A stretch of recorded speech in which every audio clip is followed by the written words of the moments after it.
In this video, I'm gonna be giving you a step-by-step tutorial how to get clients for a drop servicing business. You're in luck because this tutorial is going to be the best and the most complete tutorial on the entire YouTube talking about how to get clients for drop servicing. I watched every single video on the entire YouTube platform and I found every single imaginable way how to find clients for drop servicing, and I've put all of this information into this video. I'm going to show you over 20 different ways, 20 different individual places to get clients and to promote your drop servicing business. Guys, have a look at this. Email, phone number. But this is just the main core ways. If I'm including all the sub ways, it's gonna be almost 40 different ways and different avenues where to get drop servicing clients. So guys, watch this video from very beginning till the very end in order to get clients for drop servicing.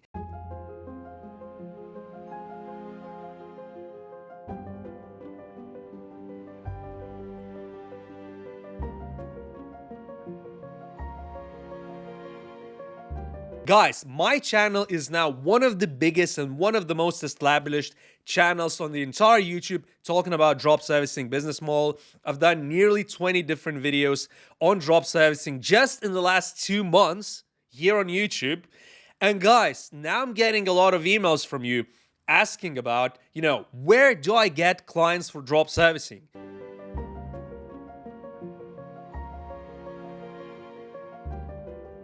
If you want to get results like that, so for example, in this challenge, I've gone from $0 to nearly $1,000 in 30 days. I do a lot of different challenges to do with drop servicing.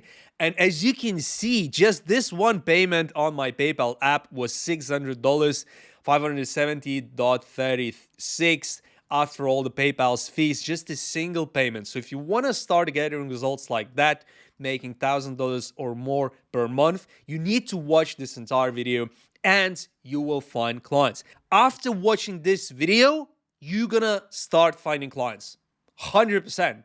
If you watch the entire video, if you stop skipping, if you close all your apps, you need to take a notepad as well, guys, so you can make some notes or do it on your phone, because I'm gonna be giving you so much value that you're gonna be blown away. Honestly, I'm going to be giving you every single way that the drop servicing pros are actually finding clients. And some of you guys are possibly thinking in your head, okay, so if you can find so many clients, why don't you just do this business model yourself? Well, the answer is I already do it, but it's not as scalable. Like, I cannot work with 100,000 clients at one time. It's just impossible, guys. That's why better use of my time is to do what I can myself drop servicing and also, making these videos and also mentoring you guys. So at the end of this video, I'm also going to introduce you, talk about my mentoring program. So anybody who's actually interested in growing a drop servicing business and then having, having a one-to-one conversation, one-to-one mentoring with myself, either a one-off or a 3-month program, then we can talk about it, guys. But without any further ado, let's start with what is drop servicing, because some of you guys might be new to my channel or other people might not be new to my channel and you might have watched 20 of my videos.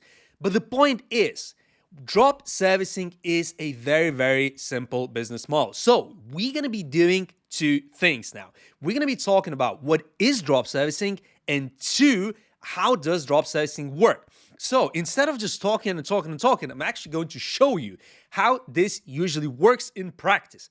Okay, so drop servicing is where you take a service, like for example, on Fiverr.com, we have all kinds of different services. So for example, SEO, we have YouTube coaching, we have video editing, video script writing, and stuff like that.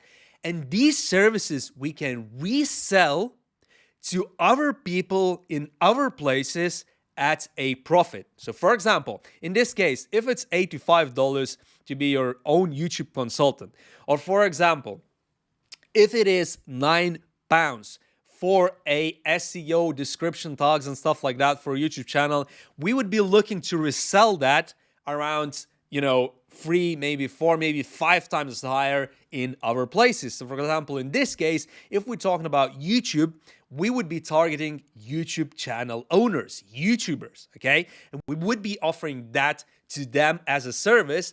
And then once we get a payment, once we get them as a client signed up, and once they pay us the money, we would then actually talk to this guy, Boris Kuz, whatever, I don't know him, and he would be actually fulfilling that service. Okay, guys? So, and the second website that we use usually for drop servicing, these are the two main websites that people actually use for drop servicing. So Fiverr.com and Upwork.com.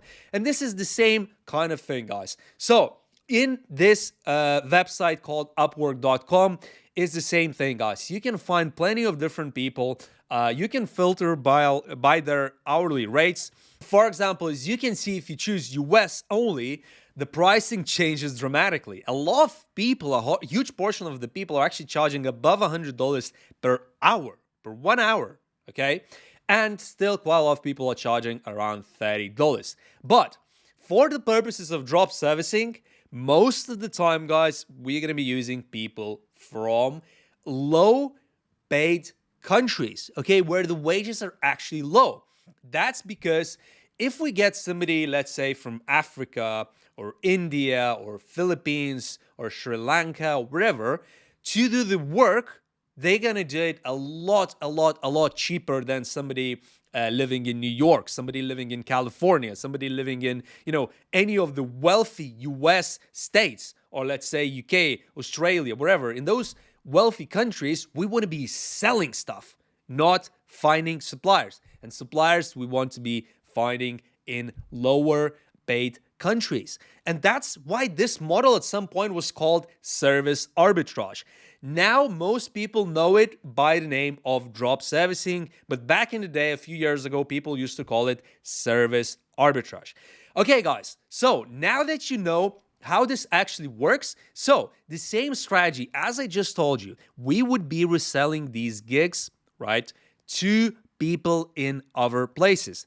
Okay, and then, guys, once you actually find a service that you want, I'm not going to be going through the service selection in this video because this isn't an all-in-all drop servicing tutorial, which I will do actually on my channel as well very, very soon. But this tutorial is specifically talking about how to find drop servicing clients.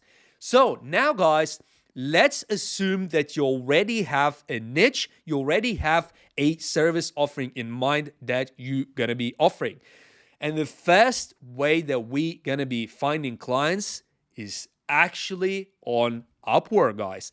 This is incredible. And also, please find another channel on YouTube who will show you these kind of strategies for completely free, who's not selling courses and stuff like that, right?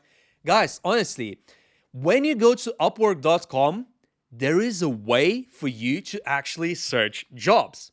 Look, so you go to this website called Upwork.com, nx/job/search, and you input what you want to search for, okay?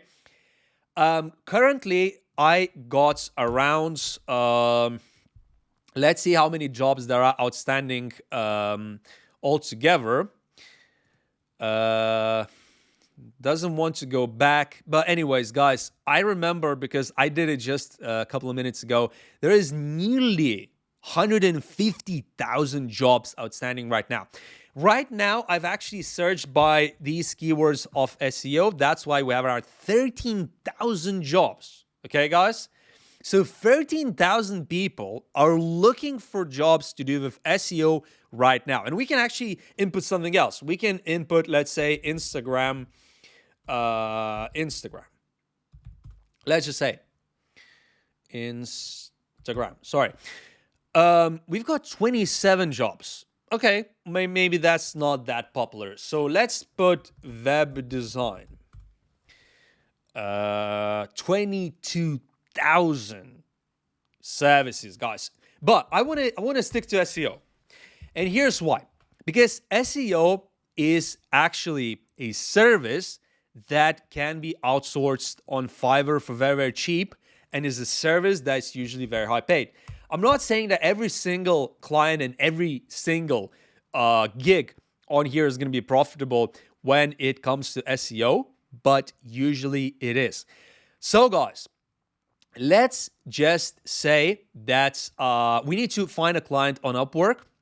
And here's the best way, guys. So look, once you find a niche, so for example, you want to say video editing. Let's just, for the argument's sake, you would put video editing and you would have a different list of different kind of jobs on here.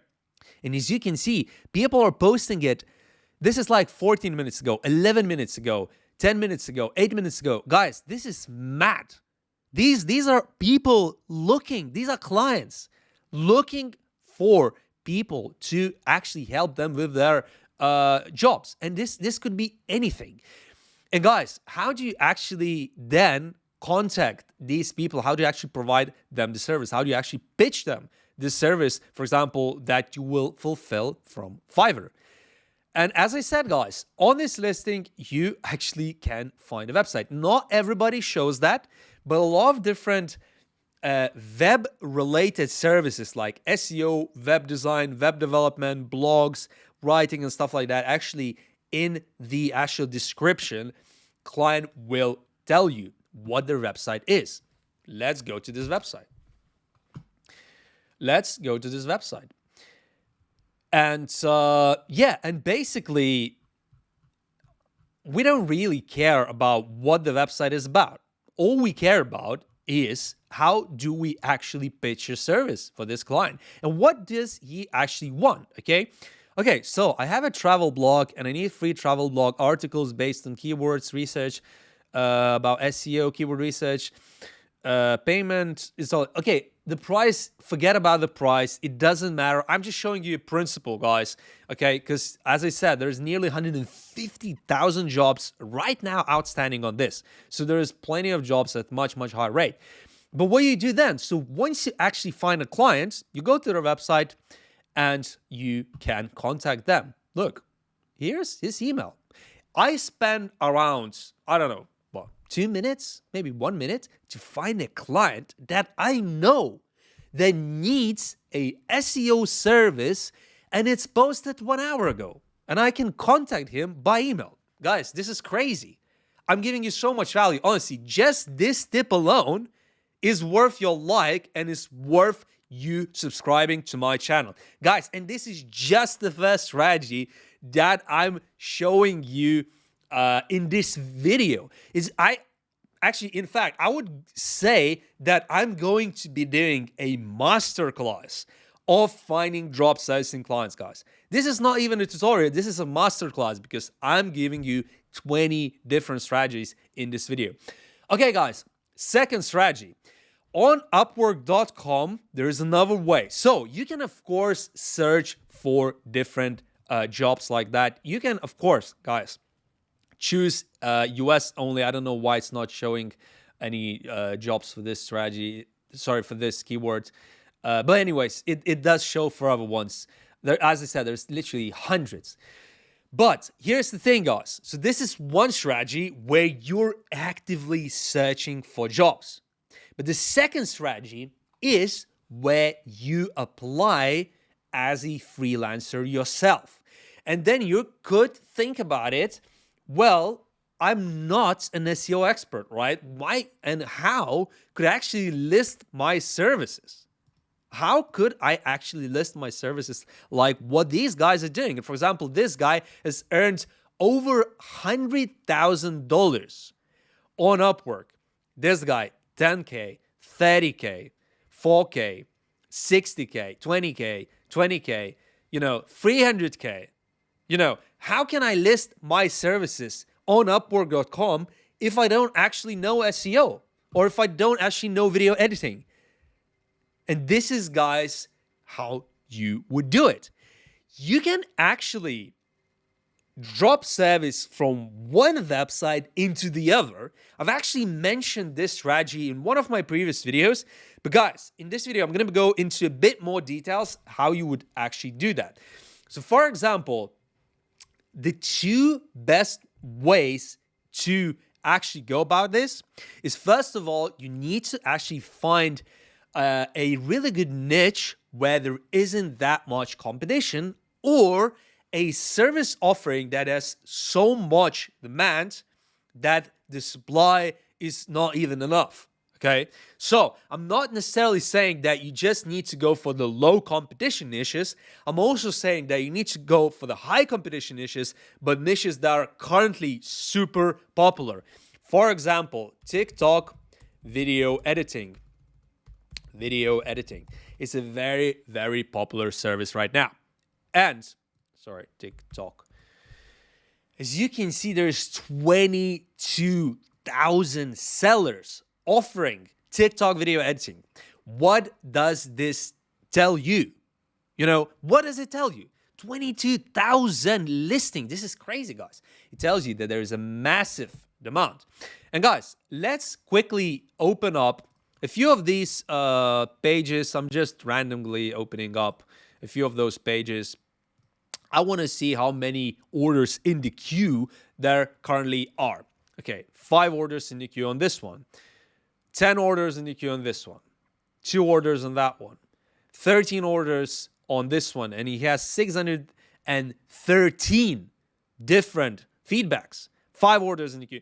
There is orders in the queue in all of these different listings that I opened, guys. And I've never been on these listings. I didn't know that they have orders, but I actually knew that they will have orders because this service is extremely in demand, guys. So here's the thing. As I mentioned, 2 strategies. One strategy is to find something that's extremely in demand right now.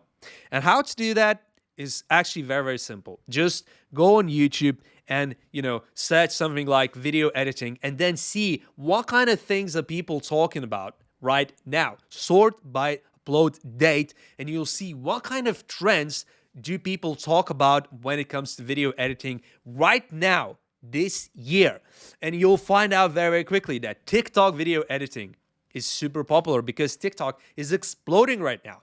All these social media platforms like Facebook, like Instagram with Reels, and, all kinds of different platforms. Even LinkedIn is going into short form video content with their, videos and stuff like that. Everyone needs, a phone style video editors. Everyone needs that.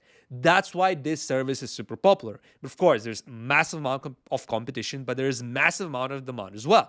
Okay, guys, now I'm going to show you even more in demand drop servicing niche. A lot of freelancers are also doing this, but we could do it as drop services. And that is SEO. Look at it. 103,000 services available, guys. This is mental.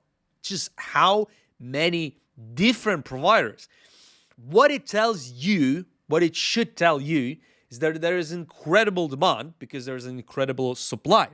And let's have a look at some of these SEO listings. 25 orders in the queue right now. 57 orders in the queue right now. 42 orders in the queue right now. 21 orders in the queue right now. As you can see, this is an incredibly popular niche with 6,000 reviews. Guys, this is crazy. And now, guys, I'm going to show you just an example niche that has a lot less competition, but it's much, much easier to rank for it. And that is Simpsons cartoon drawing. So, for example, it's just a niche that I've actually also covered this in some of my previous videos. So, for example, this. I will draw your portrait in Simpsons style.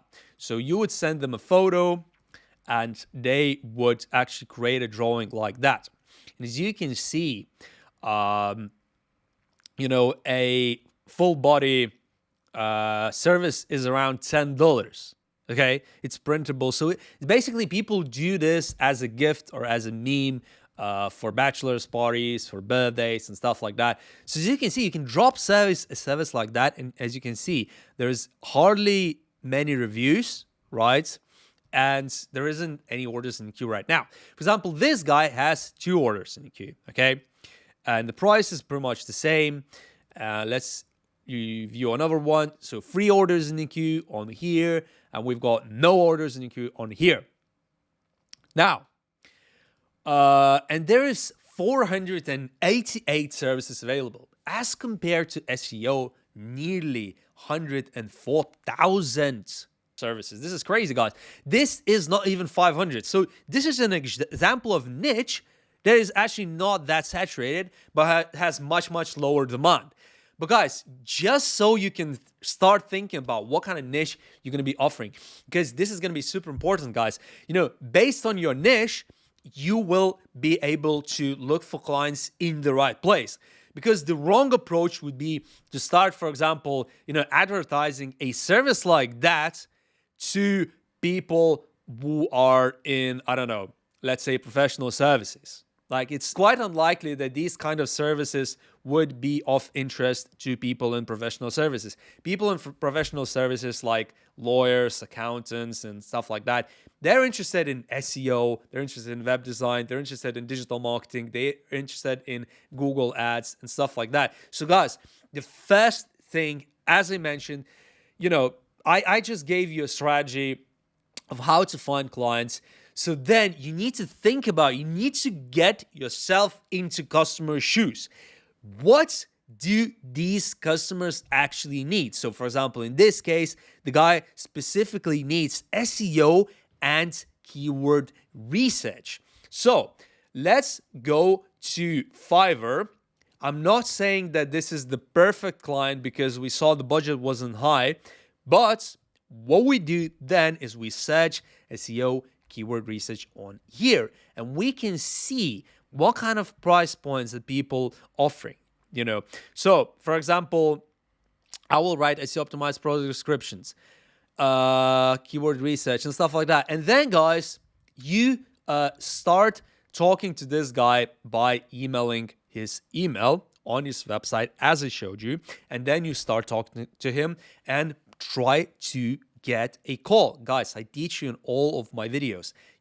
Once you start initial email conversation, you want to actually get onto a video call, or at very least a WhatsApp call. Call them up and just be like, look, we chatted a little bit by email.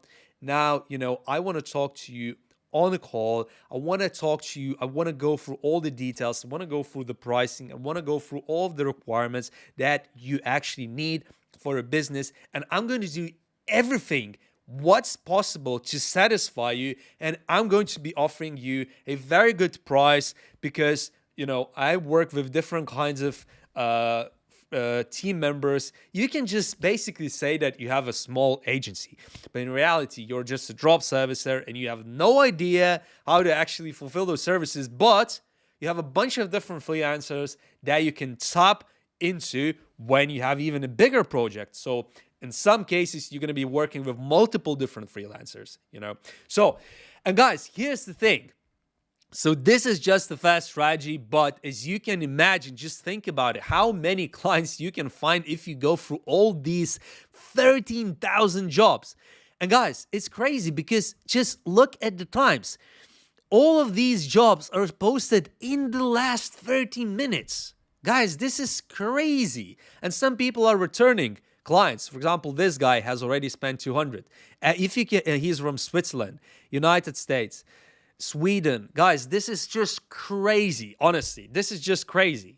This is honestly just crazy. You can actually bid on these projects, or you can actually find their own websites and contact them via their email. You can just go through all these pages. And, if you go through all these pages or the last, few months, let's say, few weeks, you'll get at least 100 emails.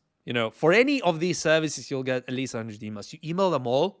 You offer them to have a video call and to help them with what exactly they're looking for. You're going to get a client 100%. 100%. Email 100 people, contact 100 people, you're going to get a client 100%. 100% you're going to get a fair client just from this one strategy, guys. And then another thing, guys. What you can also do, as I mentioned already, you can create your own listing like that. And you can, for example, say that, I'm offering video editing. Let's just say, okay? And, I don't need to search this. I know already because I've been on Fiverr like hundreds of times. I've spent thousands of Fiverr in the last few years. And I know that a decent video editor on Fiverr for around 10-minute video, it starts from around 15 to 20 bucks. Okay, this is, I'm talking about the starting price. Okay, not like the best video editor, but the starting point is around 20 bucks for a 10-minute video. All these people will be from India or Africa most of the time, maybe Sri Lanka. What you can do then, okay, let's just say we're looking at $30. Let's just say $30 to be on the safe side. From $30, you can definitely find a lot of these video editors. So you would actually create a profile like that, right? And then you actually, fill in all of these details. You, of course, need to create an Upwork account first. For example, I'm logged in right now, but you first need to create an Upwork account. Look at some of these people. So, for example, this guy. Let's look at this profile, okay? So, he added his hourly rate. This is a BS rate, by the way, guys. Usually when you contact these people, you talk to them, you can actually get this much lower, especially if you're ordering more than just, one service.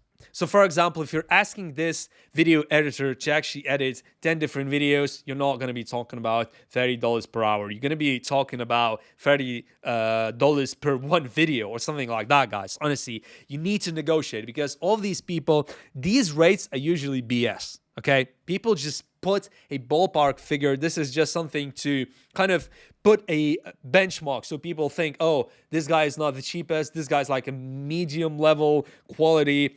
Some people will put in the low amount, so they'll say $5 or like $2, and then what happens then is usually you actually contact them and then they say, what, actually for $2 I can't do it.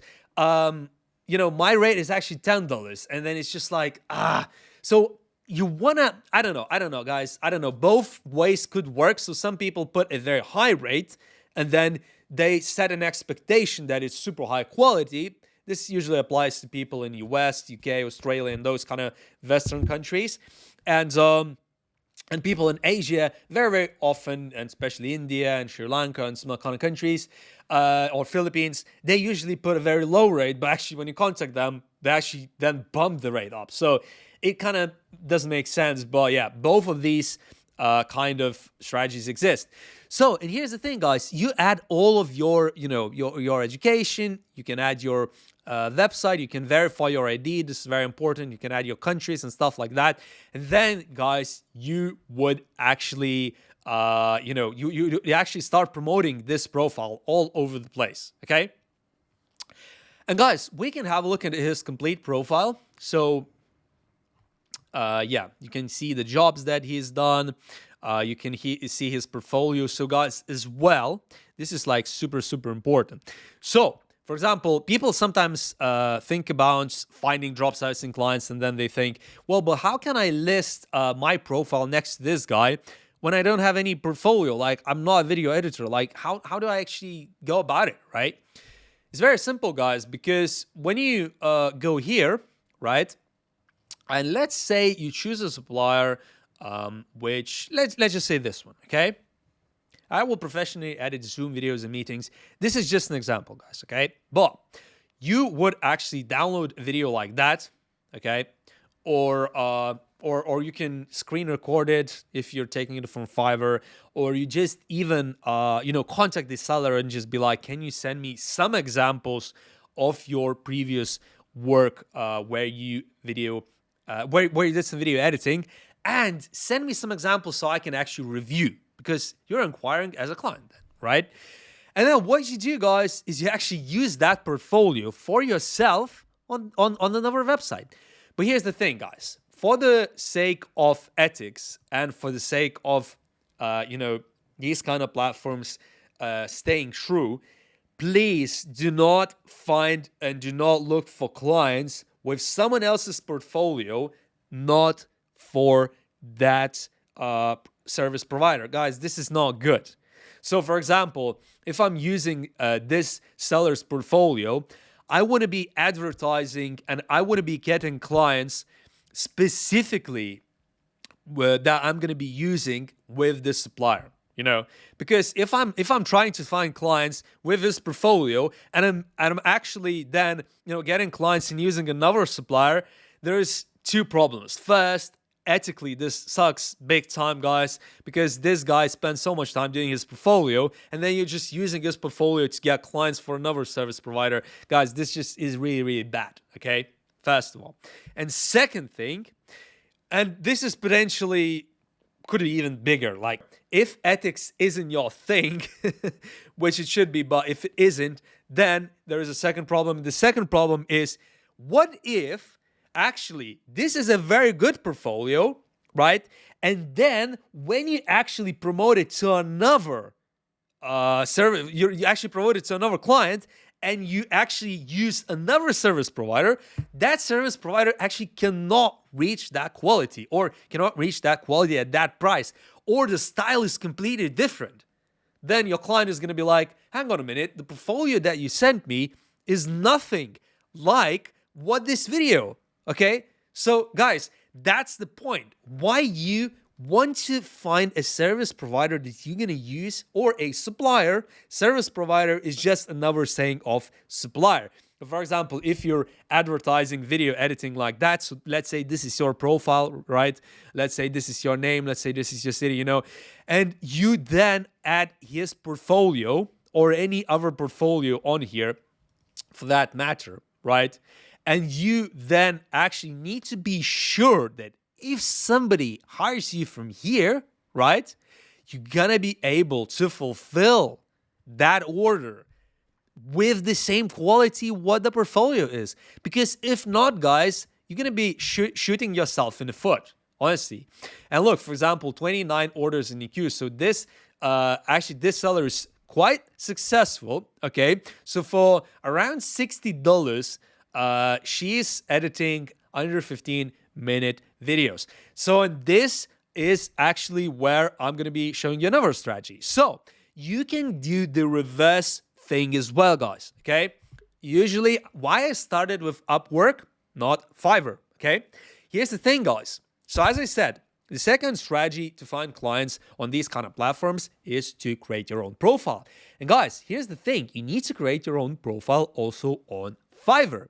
And why do you need to do that? Because we're going to be doing exactly the same thing, guys. We can actually sign up as sellers on Fiverr as service providers. Guys, if we get a client, we can do the reverse thing as well. We can then get a client on here, right?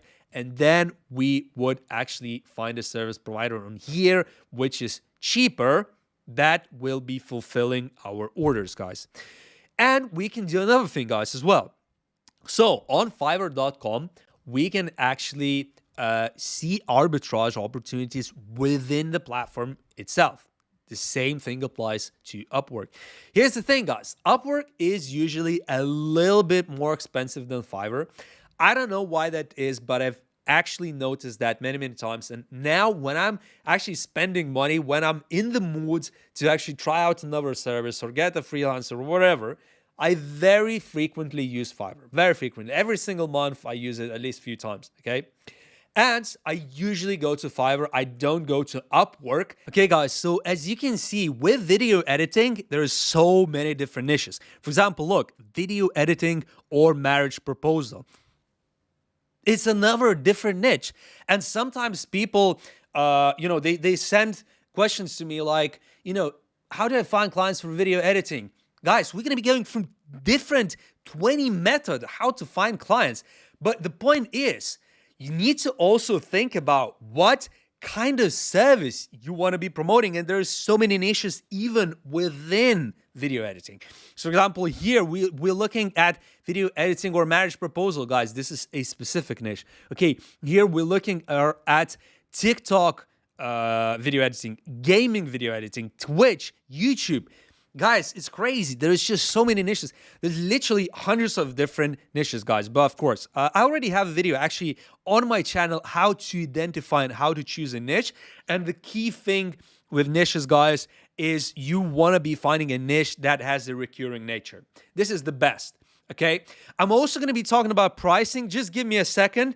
I'm going to be talking about pricing. I haven't covered this anywhere on my channel yet, so don't skip this. This is going to be super important. There's actually 3 ways how you can approach pricing when it comes to drop servicing. Number 1 way, it is to get as much cash as you can right now. You know, you're grabbing the cash, okay? Here's the thing, guys, how that would work. So let's say you are offering video editing service, right? So let's say that you know that it is a one-off client. If you find it any way that I'm going to be showing in this video, so there is still 19 ways to go how to find clients. Let's just say you find a client and you know that that client is only going to be buying from you once. So for example, it's a marriage proposal, okay? Or it's a marriage video. It's going to be a one-time video. This client is going to be never back to you, okay? Or for example, a contrary to this would be a YouTuber, okay, who constantly pushes out new videos. So he is going to be needing a new video every single week, maybe a few videos a week. But if it's a marriage proposal or, you know, stuff like this, point is, when the client comes to you once, you want to ask for a high price because you have a lot to lose, but you have a lot to gain. Because if the client only comes to you once, you know that if you offered him a very high price and if your portfolio is actually very good, if you did the research, right, if you found good service providers, okay, and if you have a decent, actually not decent, if you have incredible portfolio from your suppliers that you're actually advertising and your client is really super happy about working with you, you can offer a very high price. Let's say it's a marriage proposal video and somebody needs video editing for that, okay? Let's say they filmed some secret shots, wherever. They want to send you the materials to create a marriage proposal video. Guys, you can charge $5. Yeah, you can charge $5. But this doesn't make sense, guys, because the client only comes to you once. What's the point of charging $5, okay? I want to be charging a lot. It's a big celebration. It's a big occasion. Somebody's actually going to be proposing with this video, and this guy is charging around $30. Guys, this just doesn't make any sense in my head, okay? What you want is you want extremely high quality, okay? And you want high price. So I would actually, when it comes to pricing for this strategy, I would charge around 300, maybe 400 for a video like that. Even if the video is right, I don't know, maybe 2-3 minutes, I'll be charging that much. If the person doesn't want that, he's free to find another seller. That's fine. But if the client comes to you and actually watches the portfolio and he likes what you have to offer, if he likes your work, there is actually a big chance that that client is going to sign up. And for example, this seller, what he's doing is selling in a fairly good niche. In my head, weddings and marriages is a very good niche, and he's selling it so cheap. It makes absolutely no sense. Okay, so he's not using that strategy. He is using the second strategy that I'm about to reveal you. So the first strategy, guys, is when you're talking to a client that you know is only going to be working with you once, you want to be charging a lot. Yes, you can lose that client, okay? If you say $10, this client is, of course, going to say yes. But you want to say a lot because you're only going to be working once. So, guys, you say $300, and then you go to this guy, right? And for $30, he's going to make you the video. Guys, this is incredible, right? You're going to make $270 from just one client. And this is just one of these niches, guys. There's a lot more different kinds of services like that on Fiverr, guys. Now, the second pricing strategy, guys, and you might actually think, how does this relate to you getting clients? Well, it does relate to getting clients in a massive way, because if you know pricing strategies, if you know the psychology of why and how prices are actually priced on these platforms, outside of these platforms, on social media, by email marketing, wherever, you will then find the right price for each channel. Okay? So, guys, the second strategy is when the client is likely to come back again. Okay? Now, that is the way where we are thinking about, can this be a recurring revenue? Okay, so for example, if we're talking to a YouTuber who has a YouTube channel, we then don't want to price the service very, very high, because what we want to optimize, okay, we want to optimize for a high price where you have a decent amount of profit, but we also want to optimize for longevity. Okay, how many of these clients, let's say at $300, will want us to edit their videos on a regular basis? Probably not many, because they'll say, okay, it's $300. Maybe I'll do it once if it's like incredible quality, but I don't want to be doing it every week, few times a week, because I'm gonna rack up a few $1,000s per month just for this video editing. So they probably want to pay, let's say, $90, okay, not $300. Because it's a recurring nature, okay? So, for example, with video editing for YouTubers, your pricing strategy is completely different from the one-off strategy where you're never going to work with the same client. And with YouTubers, you need to do some market research to understand what kind of market rates are people charging. And because I've done so many different video editing projects over the last few years, I know that it's quite easy to get clients from $50 to $100 range per 10-minute video. That's fairly easy. When you're starting to go from 100 to 200, from 200 to 300 per video, that's when it becomes harder and harder, and the expectations grow with the price. Everybody wants incredible editing. They want a lot of scenes. They want stuff changing. They want sound effects. They want all kinds of things, guys. So here's the thing, the second strategy, the second pricing strategy is to actually really think about, can this client come back? And if this is a potentially recurring business, then you, of course, want to lower your price. Okay, guys, and the next pricing strategy is completely different from the first two. And that is to actually offer a service for completely crazy price, dirt cheap price. So let's say SEO advice. Yes, that's exactly what I'm talking about, guys. Okay? I'm not saying this is a great seller. I'm not saying that this is a great service, whatever. This is just an example, guys. With SEO, I've actually done the same thing myself, so I know what I'm talking about. A lot of SEO companies, whether drop servicing or providing the service for real and hiring people in-house, having their own agency, what they usually do is, for a very low price, they provide you a customized, specific advice about your website. So they say, is it a good domain name? Is the structure of your website great? What kind of keywords do you rank for? They provide you some keyword research and stuff like this, what your competitors are doing. So they can tell you what kind of keywords your competitors are optimizing for. Okay, and they usually offer it for a very cheap price. And what is the model there? Okay, is the model to make the money at the initial review or advice kind of a point? No, that is just to break even, or in some cases actually to lose money. But then here's the point. If you, let's say, charge $20 for such a service, you find a website that the webmaster is happy to pay the $20, and then you show them a bunch of problems and a bunch of improvements that they could actually do to their SEO, and suddenly you say, you know what, let's now have a call to discuss the results, And of course, guys, you're not going to just send them the PDF or something, a Word file. Ideally, you want to get on the call, and then you say, look, you only owe me $20 for this review and for this advice. But if you really want to improve your website's SEO, and if you want to rank higher, potentially on the first page, or at least the second page, right?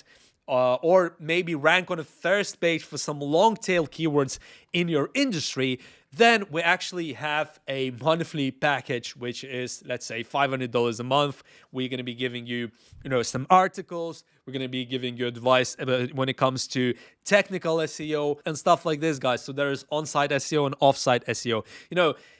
Regardless of what kind of SEO service you're going to be offering, guys, the point being that you would then offer them an additional service that is a lot more expensive than the first. So just to wrap up, guys, the third strategy is to sell something very, very cheap, around, I don't know, 10 or 20 bucks. So cheap that people would never hesitate to spend that much money. And then, you show them some potential problems, you get on the call, and then, guys, you, of course, upsell. And you upsell at a high level, okay? So, for example, $500 a month, $1,000 a month for an SEO service or video editing or whatever, guys. But the point is that the first strategy relies on something being either free, completely free, or very, very cheap to get your foot in the door with that website, with that SEO gig, with that video editing gig, wherever. So these are the three strategies. Cash grab, where you're selling something completely crazy expensive because it's going to be a one-off purchase. Second is you're looking at recurring nature client, and from the get-go there's going to be a recurring nature client, so you want to price it in a sensible way. You need to think about, would that client be happy to sign up for a monthly offer? And then the third way is to actually provide a free service or a very, very cheap service with the hopes of then getting on a call, discussing the results, and upselling that client. Now, guys, let's move to strategy number 2 when it comes to finding drop servicing clients, guys. Okay, guys, so the second way to find drop servicing clients is to use paid ads. And this isn't something that I've actually covered on my channel yet. And there is a reason why I actually haven't done it. Because paid ads actually cost quite a lot of money. Here's the thing, guys. I want to be going into some details in this video. I'm going to be talking about Google ads. I'm going to be talking about Facebook ads. I'm going to be talking about Instagram ads and stuff like this, guys. But the point is, a lot of you guys have so much choice for and you're so spoiled when it comes to finding drop servicing clients that sometimes I even think there's actually no point in using paid ads. But why paid ads are super important, and in which case they're super important, I'm going to tell you right now. So paid ads are actually super important when you're actually looking to scale your drop servicing business. Because here's the thing, Google ads, for example, this. If you're new to Google ads, and I appreciate that, some of you guys probably have never ran any Google ads. A lot of you guys probably have never ran any Google ads. Or you've never ran any Facebook ads yourself. So you've probably seen these things, sponsored. Yeah, it says sponsored there, shop now, and there's a photo and some text. A lot of you guys probably have never done this yourself, but you've obviously seen a lot of these ads and sort of how it works. But guys, here's the thing though. How can we apply these same kind of strategies to running a drop servicing business? Guys, it's very, very simple. It's exactly the same as with any other way that I'm about to show you guys. And we still have 18 different strategies how to find drop servicing clients. So here's the thing. Let's say we're offering video editing. So I just showed you a lot of different gigs on Upwork.com, on Fiverr.com. Peopleperhour.com is another website that we can use to find video editors and similar kind of people. And we can actually promote this as a sponsored post on Facebook, guys. I'm not going to be giving you a step-by-step tutorial on how to run Facebook ads, even though I'm very knowledgeable in that space and I've done that plenty of times myself, because this video is going to take a few weeks. It's going to take a few weeks to film. But guys, in this video, we're talking about how to get clients. And I'm talking about this strategy right now because this is a very scalable strategy. So let's say you actually want to advertise your own video editing service for drop servicing, right? You can create a page on Facebook, add a logo, and you actually can create your own brand. So, for example, TikTok video editor, or TikTok video agency, or whatever. Create a page like that. Add the portfolio you're gonna get from your supplier. Again, guys, I keep repeating the same thing because you keep asking me, where do I get a portfolio as a beginner? I don't have any work portfolios. How am I gonna get clients? You get it from your supplier that you're gonna use to fulfill your orders. Okay, so you get a portfolio from there. But of course, guys, once you made a few orders, once you get a few orders, then you're gonna have a real portfolio. But when you're starting the very first order, you of course need to get a portfolio, and you're gonna get it from your supplier. You upload a video of your supplier in here, you add a text and stuff like this, and you can, guys, sponsor this on Facebook, and you then target, of course, people interested in video editing and stuff like this. So you want to, of course, do targeting. Guys, I'm not going to go into in depth with how Facebook advertising works, because this is going to take a long time. But the point is, guys, we can actually sponsor drop servicing services very easily. SEO as well, the same thing. We can actually promote it, and we need to target to people interested in web design and webmasters running websites and stuff like that, guys. And then Google Ads, the same thing, guys. Okay, I just put drop servicing in here, but of course we're not going to be advertising for keyword of drop servicing, because think about it. As a client, put yourself in client's shoes. If you're a client, would you put I'm looking for drop servicing supplier? No, you wouldn't do that, right? You would put something like, I'm looking for a TikTok video editor. Okay, so your clients are not thinking about drop servicing. They're thinking they need to find a supplier, a freelancer, okay? They're not looking for drop servicing. We are drop servicers, but in the client's eyes, whether it's a freelancer or a drop servicer, it makes no difference to them. They're thinking about us just as being freelancers, okay? So here's the thing, guys. We need to look for, let's say, video editor for YouTube. Let's just say, okay? Sorry, for YouTube. And then have a look at this. For example, free video editor, no watermark, sponsored, okay?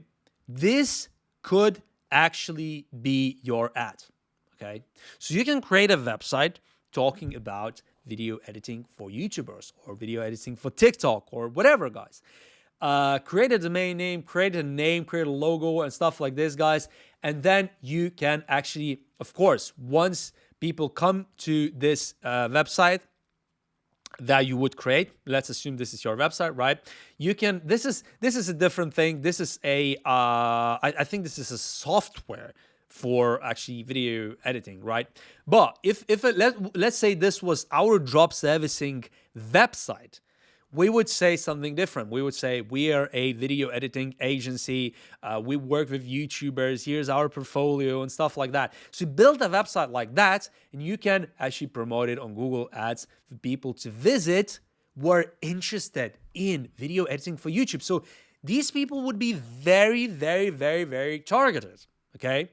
And of course, guys, I'm not going to be doing Google Ads tutorial in this video, because this video is going to take way too long. It's going to be hours and hours and hours. This is about how to find clients for a drop servicing business, guys. So, 2 strategies with paid ads. And of course, guys, we can do the same thing on Instagram. Instagram ads. You've all seen how these Instagram ads look. They look very, very similar to Facebook ads as well, guys, right? And usually it says sponsored, it says shop now, it has a button, right, that you can click and go, and you can create the same profile like on Facebook, pretty much the exact same thing. And you can push people to your website. So yeah, let's say you're pushing people to the same website. You just need one website. You can use the same for Facebook ads, Google ads, Instagram ads, TikTok ads, wherever. And then you push people to that website, and then you have a very, very obvious call to action button that they can click on to leave their details or to schedule a call with something like calendly.com to actually then reach you and maybe schedule a call instantly. So you can integrate Calendly, for example, if you're creating a website with WordPress or a similar platform. And then people can book a call with you and talk about your video editing service. And then, of course, you're going to go to something like Fiverr.com. You're going to find this guy, Assad, or another guy, and he's going to actually fulfill all these orders, guys. Okay?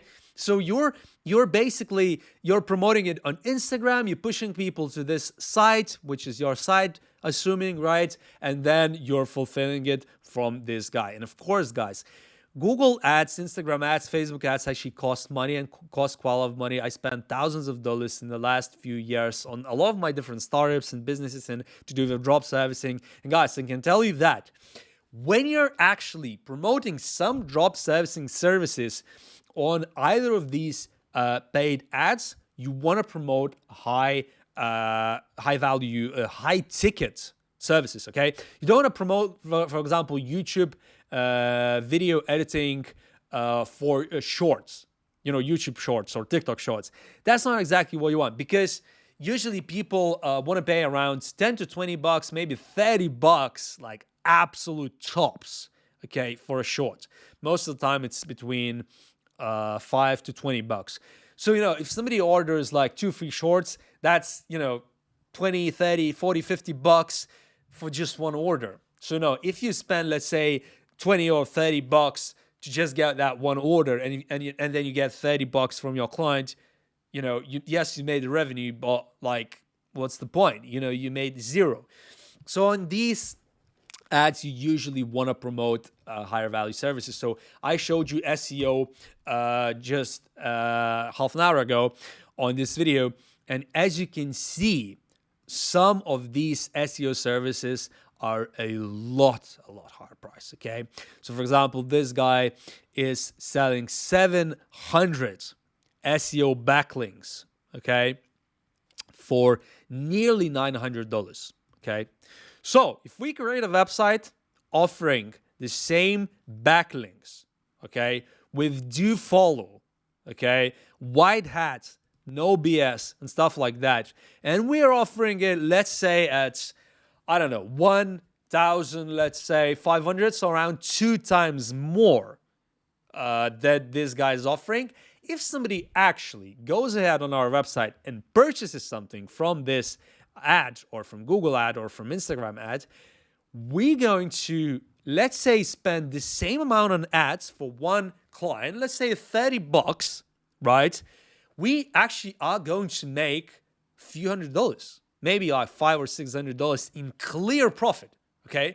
And as you can see with ads, of course, you can automate this to a much higher degree, because some of you guys are saying to me, oh, some of your methods are like super slow. So I'm gonna go for other methods that are completely free. So, don't worry about it if you don't want to use paid ads. But this is for people, high ballers, people who can easily spend $5,000 on ads and make 100,000. It's for people like that. So if you're somebody like that, or if you can invest at least $1,000, maybe then it's worth thinking about ads. But if you don't have even $1,000, I don't even think you should be thinking about ads at all. You should be looking and waiting for my next 18 ways to find clients for drop servicing, guys.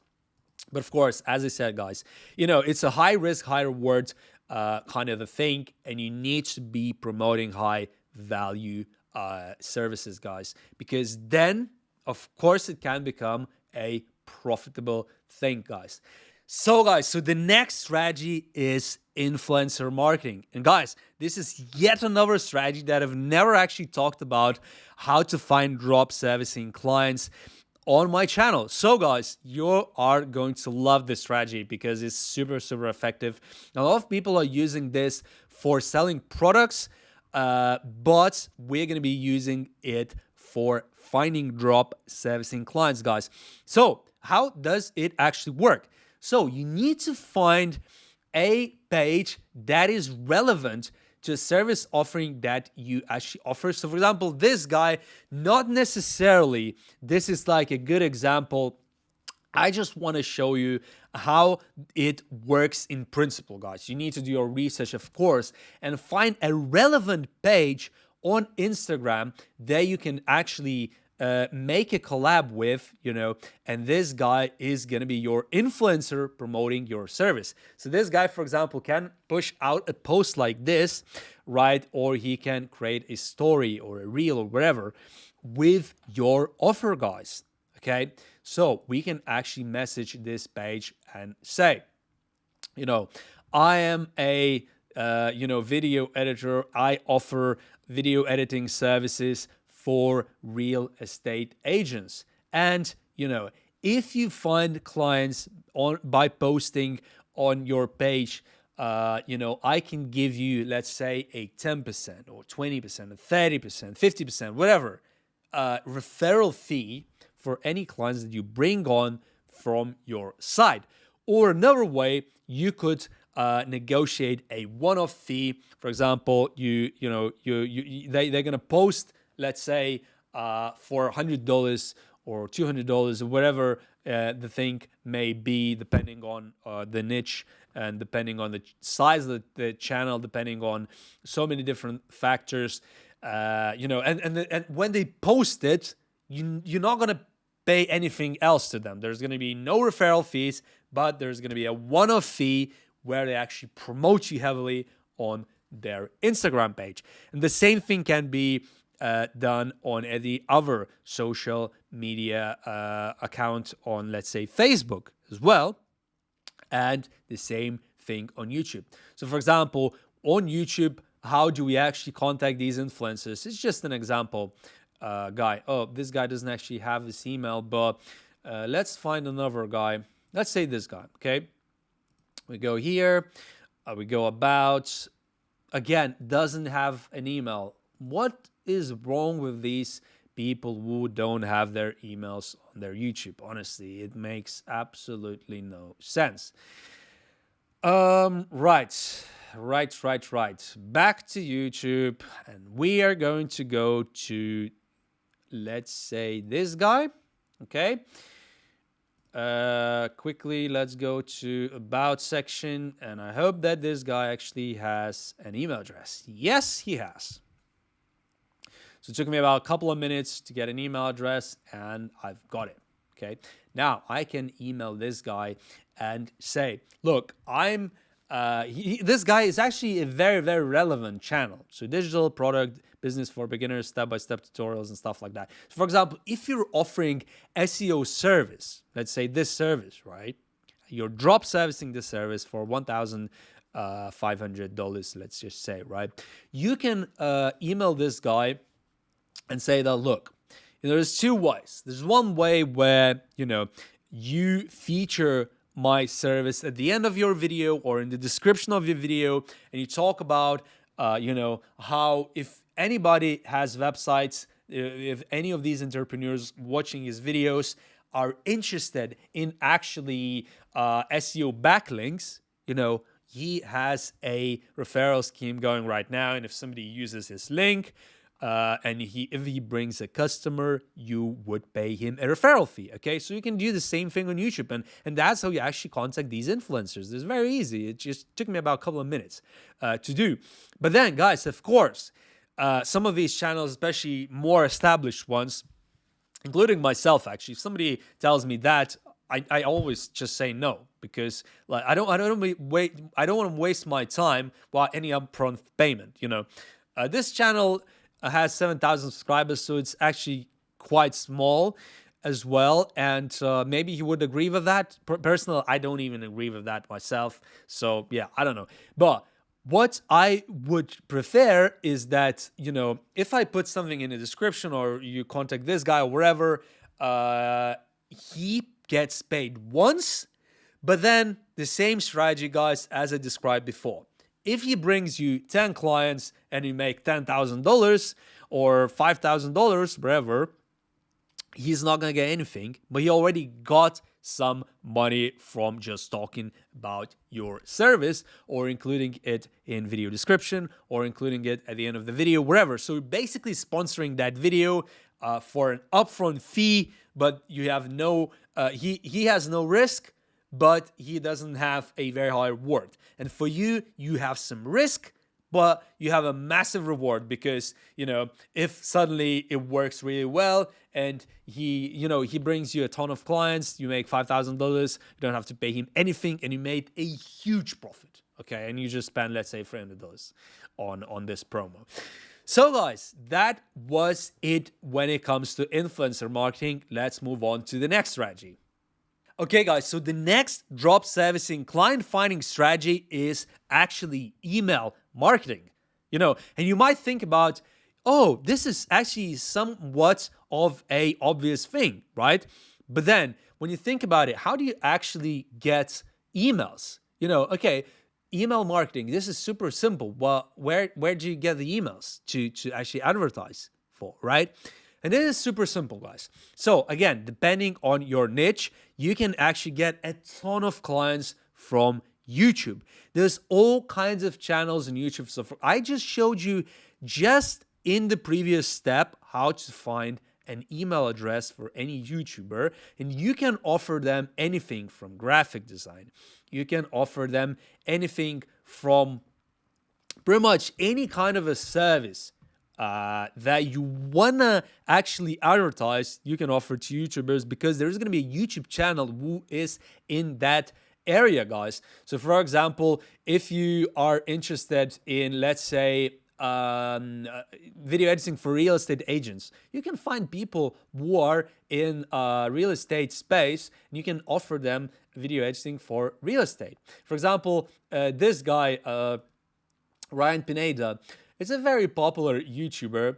There is his email as well. Look, guys, it's super simple. Of course, you don't want to be messaging people who are very, very big, with 300,000 subscribers. Unlikely to get a client like that, but find channels between 5 to 50,000 subscribers and offer them, a service of some sort, SEO, YouTube video editing, whatever, guys, or maybe video editing of their real estate listings, editing their photos of real estate listings, wherever, guys. So this is one strategy how you can find emails, and you can find hundreds of thousands of emails because YouTube is huge, and there's pretty much channels for anything you can think of. There's food channels, fashion channels, and by using the same strategy, you can get their emails, and you can then offer them a service what you want to offer them, right?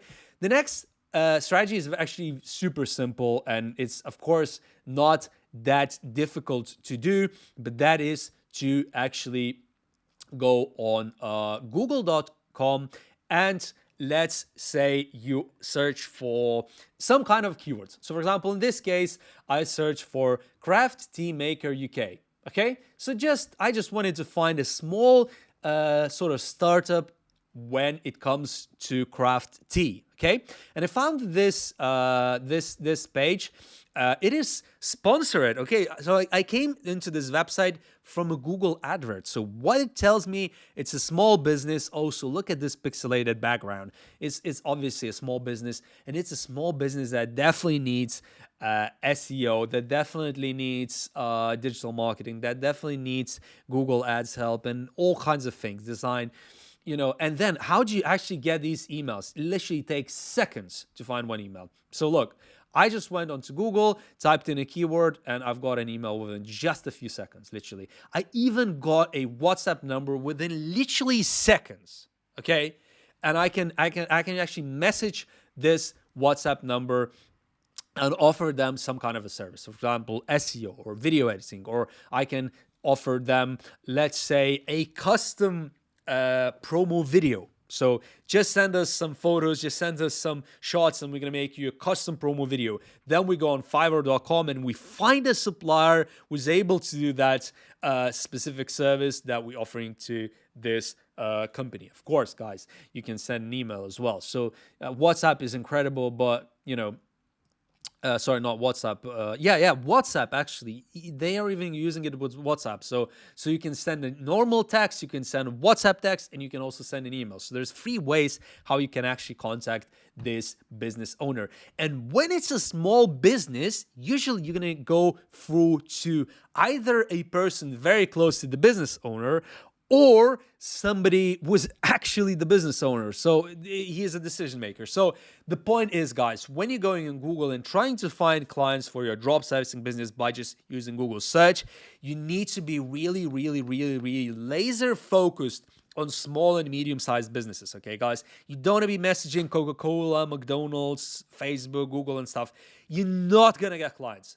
Any of these companies, they're just not going to work with a small drop servicing business. Even, of course, they're not going to know that you're drop servicing. You're going to just think that you're a supplier, like a freelancer, right? But still, they're not going to work with you. But these kind of businesses, 100%.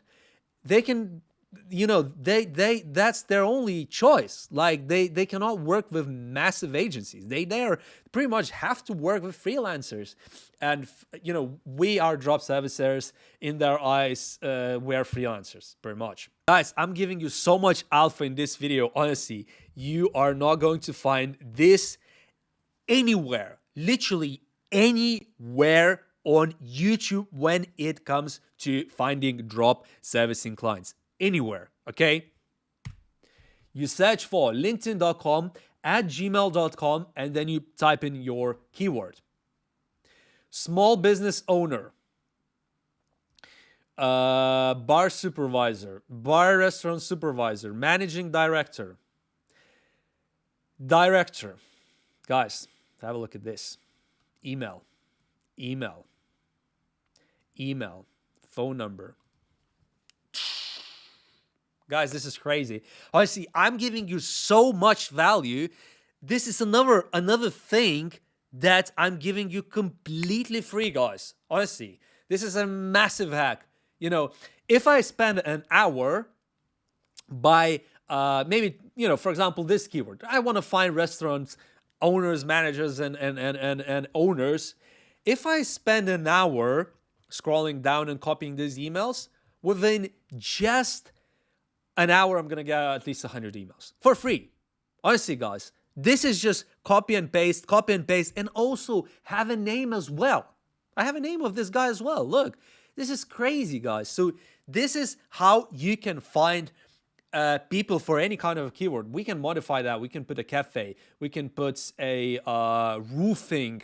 We can put car restoration, automobile, whatever, guys. Any kind of a keyword, and we're going to find the same kind of thing, guys. Okay, startups, wherever, guys. And the point is, I'm giving all of this completely free. This is so much alpha, guys.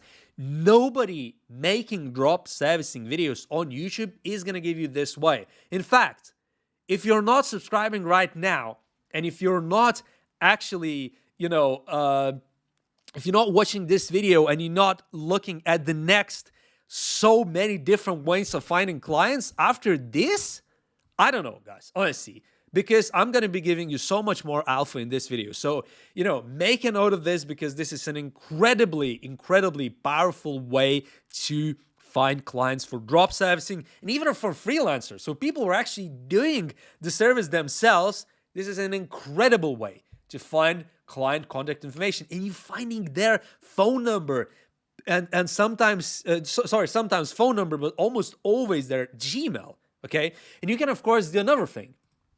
So you can type in Hotmail. Have a look at this. Roman Janda Hotmail, okay? Let's see. P Malone 93 Hotmail, okay? Restaurant manager, Hotmail. And then you can type in another provider, Outlook.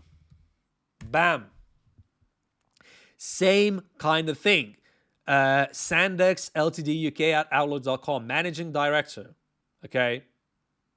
This guy is civil engineering, budget procurement, and stuff like that. Guys, honestly, this is an incredible way to find clients. And I'm not even gonna joke, guys, but honestly, if you know scraping a little bit, or if you can go on Fiverr and actually go to, scrape from Google. I'm gonna show you something, okay? Guys, honestly, pay somebody like 10, $20, they're gonna create you a script, right? Which is actually going to go through these pages and going to export this email, okay? And I actually done this once, and I've gathered almost 1,000 emails within just a day. So I know a lot of programmers myself. So one of the people that I know actually created me the scraper. So I just had to do this. The scraper would scrape it from this page, then it would go to the next page, then it would scrape it from here, then it would go to the next page and stuff like this. And guys, of course, at some point, Google is not going to like that when you're doing this. But if you're doing it on a small scale, you're scraping, sensible amounts, and you're doing pauses, it is possible to do. Okay, so you can scrape around 1,000 emails per day. And of course, if you don't know how to create these scraping algorithms, just use Fiverr. Describe what you want to do. This is a very, very, very simple thing to do this.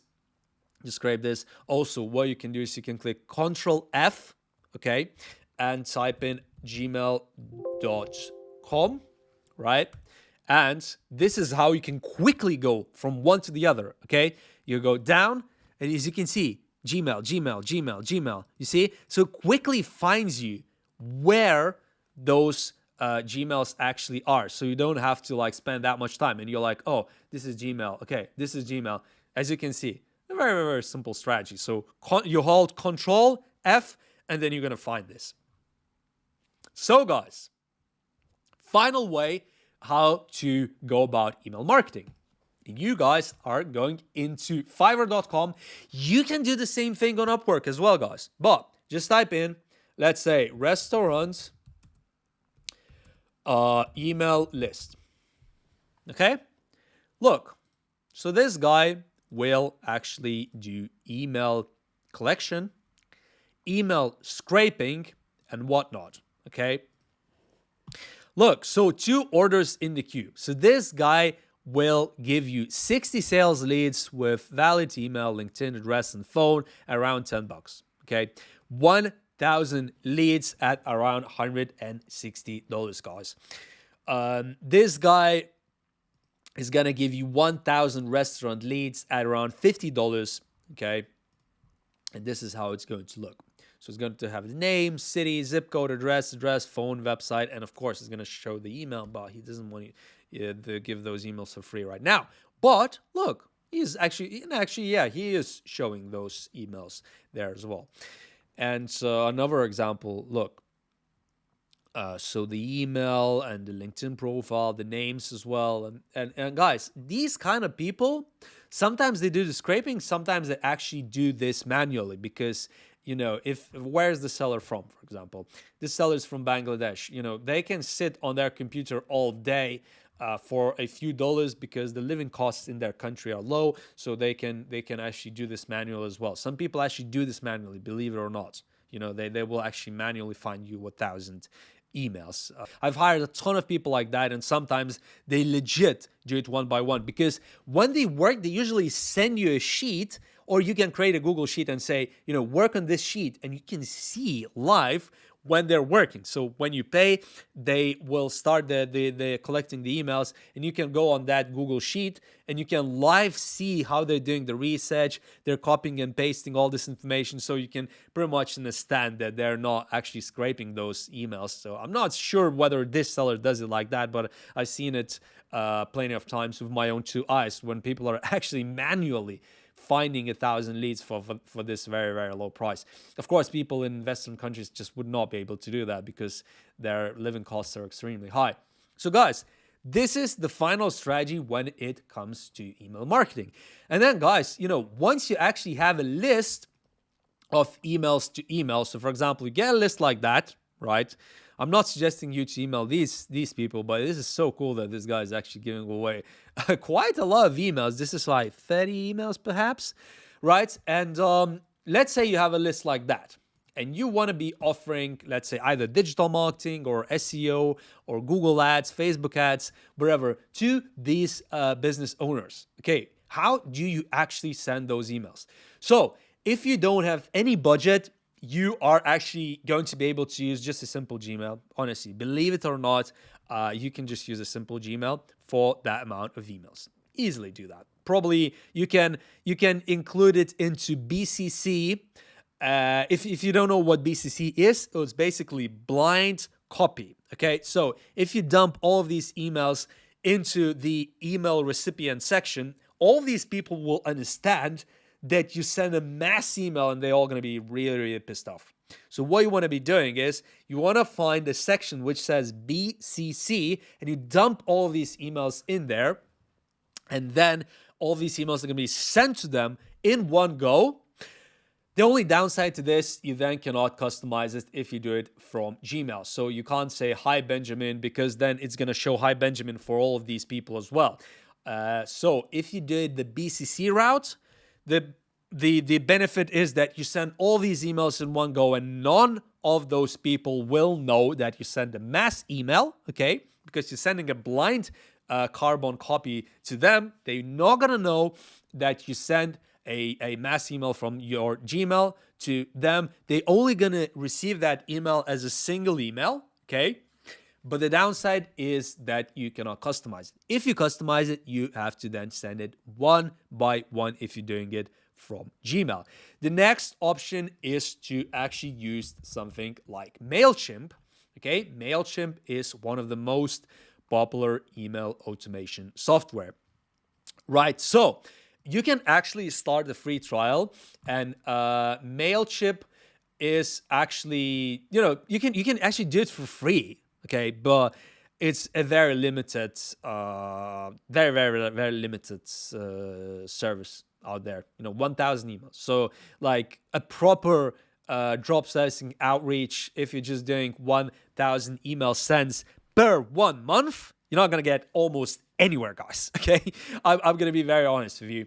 You want to be sending at least 10,000 emails per month, then you're going to see like regular clients coming in, and you're probably going to get to a point where you're going to have to hire more freelancers and start scaling up. Okay, of course you can start at around maybe 2,000-3,000 emails sent per month to just get the first few clients. But as I said, guys, to really scale up, you need to scale up your email outreach to 10,000 or more emails per month once you're ready, guys. So of course, then you need to upgrade it to for example, this plan, which is around $20.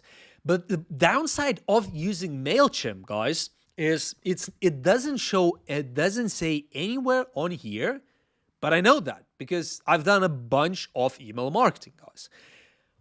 Services like MailChimp, when you send an email from them, the recipient of the email, their mailbox will actually understand that it is coming from MailChimp and that it is coming from a sort of an email marketing software. Okay, so they will know that it is a promotion. Okay, and here's why this is good, and here's why this is bad. So here's the thing, guys. When you go to, let's say, gmail.com or Outlook or Yahoo or whatever, right? Most personal emails are with these few providers. There are a few sections. There is the main inbox, right? There is the spam, and there is the promotions section. So when you send mass email from a MailChimp, for example, or from another email marketing software, usually your emails actually end up in promotions.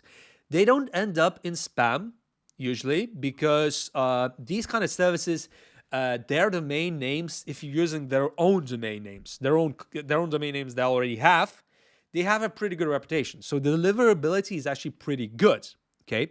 The downside is it's not your own domain name. The upside is you don't need your own website, and you don't need your own domain. But, as I said, most of the time, the the emails will actually land into promotions. And then it is up to that business owner, it is up to that employee, it is up to that freelancer, wherever you are actually targeting, YouTuber, to open their promotion section and read your email and reply to your email, of course, as well. But when you're doing it from your own personal Gmail, usually, if you're not sending mass volume, let's say you're sending 10 or 20 emails per day, usually the email will land into the main inbox. Okay, so it's a very, very different experience. Most of the people actually do look at their main Gmail main email section, right? Promotions, not everybody check promotions. And then, of course, when it comes to spam, nobody checks spam, or very few people actually check spam. So MailChimp will actually reduce the chances of your email being opened from the main inbox, but will reduce also the chance of your email actually ending up in spam. Whilst if you're sending it from your mail, from your main Gmail, if you send too many emails, you risk your Gmail being blacklisted and catching some email traps. Then your email will actually be blacklisted, and then your emails most likely end up in the spam folder, guys. Okay, they're not going to be opened. Your email basically has a history, okay, right? So it has a reputation. A lot of people don't realize that, but almost every single mailbox out there in the world, it has a reputation. Like, believe it or not, it has a reputation. It has short-term reputation. It has long-term reputation. So, for example, if you mess up your reputation today, after a year, that email could be fine. But right now, if you send another email blast to like 100 people, all of these emails are going to go to spam. Okay? So, and here's the thing, guys. There is a balance. We don't want to mess up our mailboxes, because then people will not open our emails.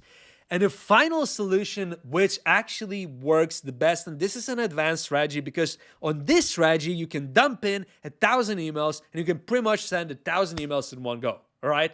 Okay, maybe not 1,000 like straight away, because also you could potentially end up into spam, but start, slowly. So, for example, add 300 email contacts, send one email, then add another 300 emails, send another email a few days later, then another 300 contacts, send another email. So, and within maybe a week, you can scale up to 1,000 email contacts and 1,000 emails. And then by then you have a little bit of a reputation with MailChimp itself, because MailChimp also monitors the mailbox that they give to you. Even though you're paying them a monthly fee, they don't want you to be spamming random people and random businesses, right? So they also usually very, very careful when it comes to these sort of things, because they really also don't want to mess up their own domain names, and they don't want to work with like mass spammers, because there's actually legit mass spammers, and you're obviously not going to do that. We are actually just using it to find drop servicing clients.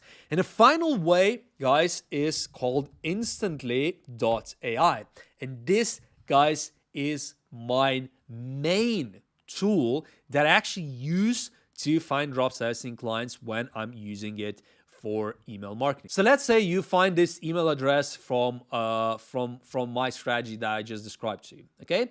And we actually going to be emailing John. He is a restaurant manager in New York, and we're going to be offering his restaurant to redesign let's say their website. So their website, let's say, is very, very crappy, and we want to improve their website. We want to improve the SEO, like complete kind of makeover of their website, okay?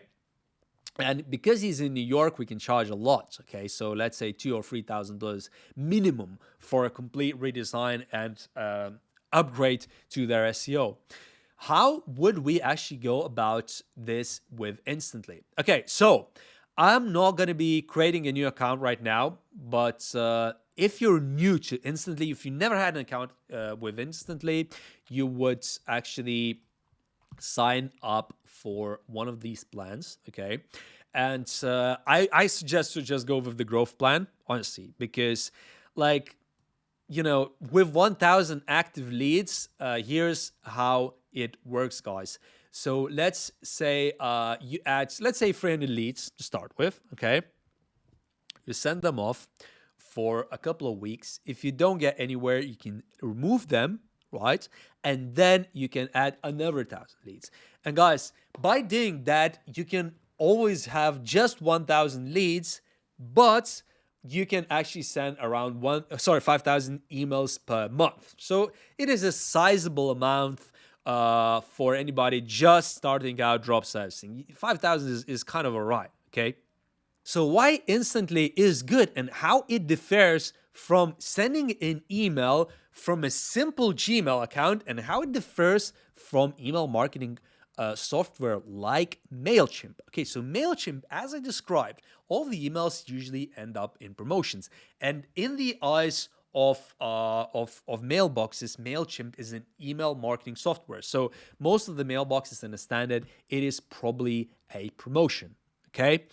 Right, and the formatting of MailChimp emails is usually very different from your simple Gmail, right?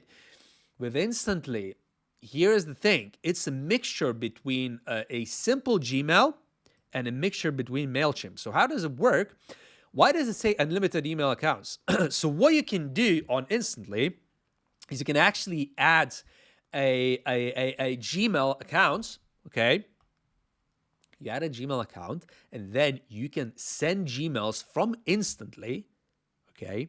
And then what is going to happen is you're basically going to automate your Gmail account from Instantly. So you will create the same email campaigns like you would on here, but from your Gmail account, okay? And ideally, you get your own domain name from Google Domains, and Google Domains integrates really, really well with Instantly. They're connected, basically. They have a really seamless integration. They have a tutorial how to do that.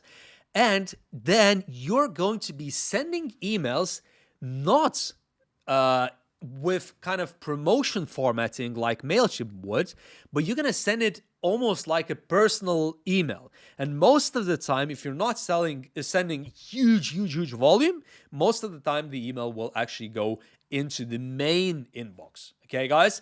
And you can add unlimited email accounts. This is crazy, guys. So you can have, for example, 20 different mailboxes, and that's what I usually use when I send emails from Instantly. I have multiple different mailboxes. I add them all onto one Instantly account, and then, guys, you can create a message, right? And the same message is going to send from multiple different Google emails, okay? Then another thing, guys, I keep talking about the same thing over and over again, but why Instantly is super good.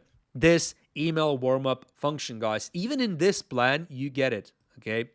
What it does, essentially, it simulates email sending from your mailbox. So once you connect your Google email into Instantly, right, then you can enable this email warm-up function. And what it's going to do, Instantly is going to start sending emails to different kind of domain names, right? And is going to start getting replies from them, and then going to start replying to those replies as well. So basically what's going to happen is you're going to go into your Google Mail, Gmail, whatever, and then you're going to open it up, and you're going to see that there is a bunch of different conversations between accounts that you don't even know. But what it is essentially is actually, this is Instantly warm-up function. And what does it do? What it does, basically, it hides your email marketing efforts. But what this does is, let's say you set it at 30 emails per day. So Instantly is going to send 30 emails every single day, and it's going to reply to those emails as well. And it's going to be to different domain names, and it's going to say something like, it was a great meeting. Can you send me the meeting notes, please, whatever. And then that email is going to be sent from your mailbox, and that mailbox is going to reply to your email saying, yeah, sure, here are the notes, and stuff like this, guys. Honestly, it's really cool. When I first saw it, That was back like a year ago when I started using this warm-up function on Instantly. I was just like, wow, this is so cool. I can basically read emails that I didn't write. And I don't know, maybe it's connected with AI or there's some kind of API integration, how these kind of conversations go on. But the point is, by doing that, different mailboxes are enabled to actually understand, whether we're spamming a lot or not. Okay. And of course, we're not spamming, right? But here's the point, guys. The point is that, if let's say we're sending 50 different warm-up emails per day, and then we're sending 50 different cold emails to find drop sizing clients, for example, for YouTubers, for restaurant owners, for startup owners, for small businesses, local businesses, wherever. We're sending 100 emails a day, and 50 of those emails are landing as perfect emails, and most of them are actually getting replies. Okay, so the reply rate is huge. We're not getting marked as spam, and in the eyes of Google, in the eyes of other mailboxes, we have a pretty good reputation. A lot of people are replying to us, and we're not getting marked as spam. Half of our emails are being replied to and stuff like this. Can you see how this works, right?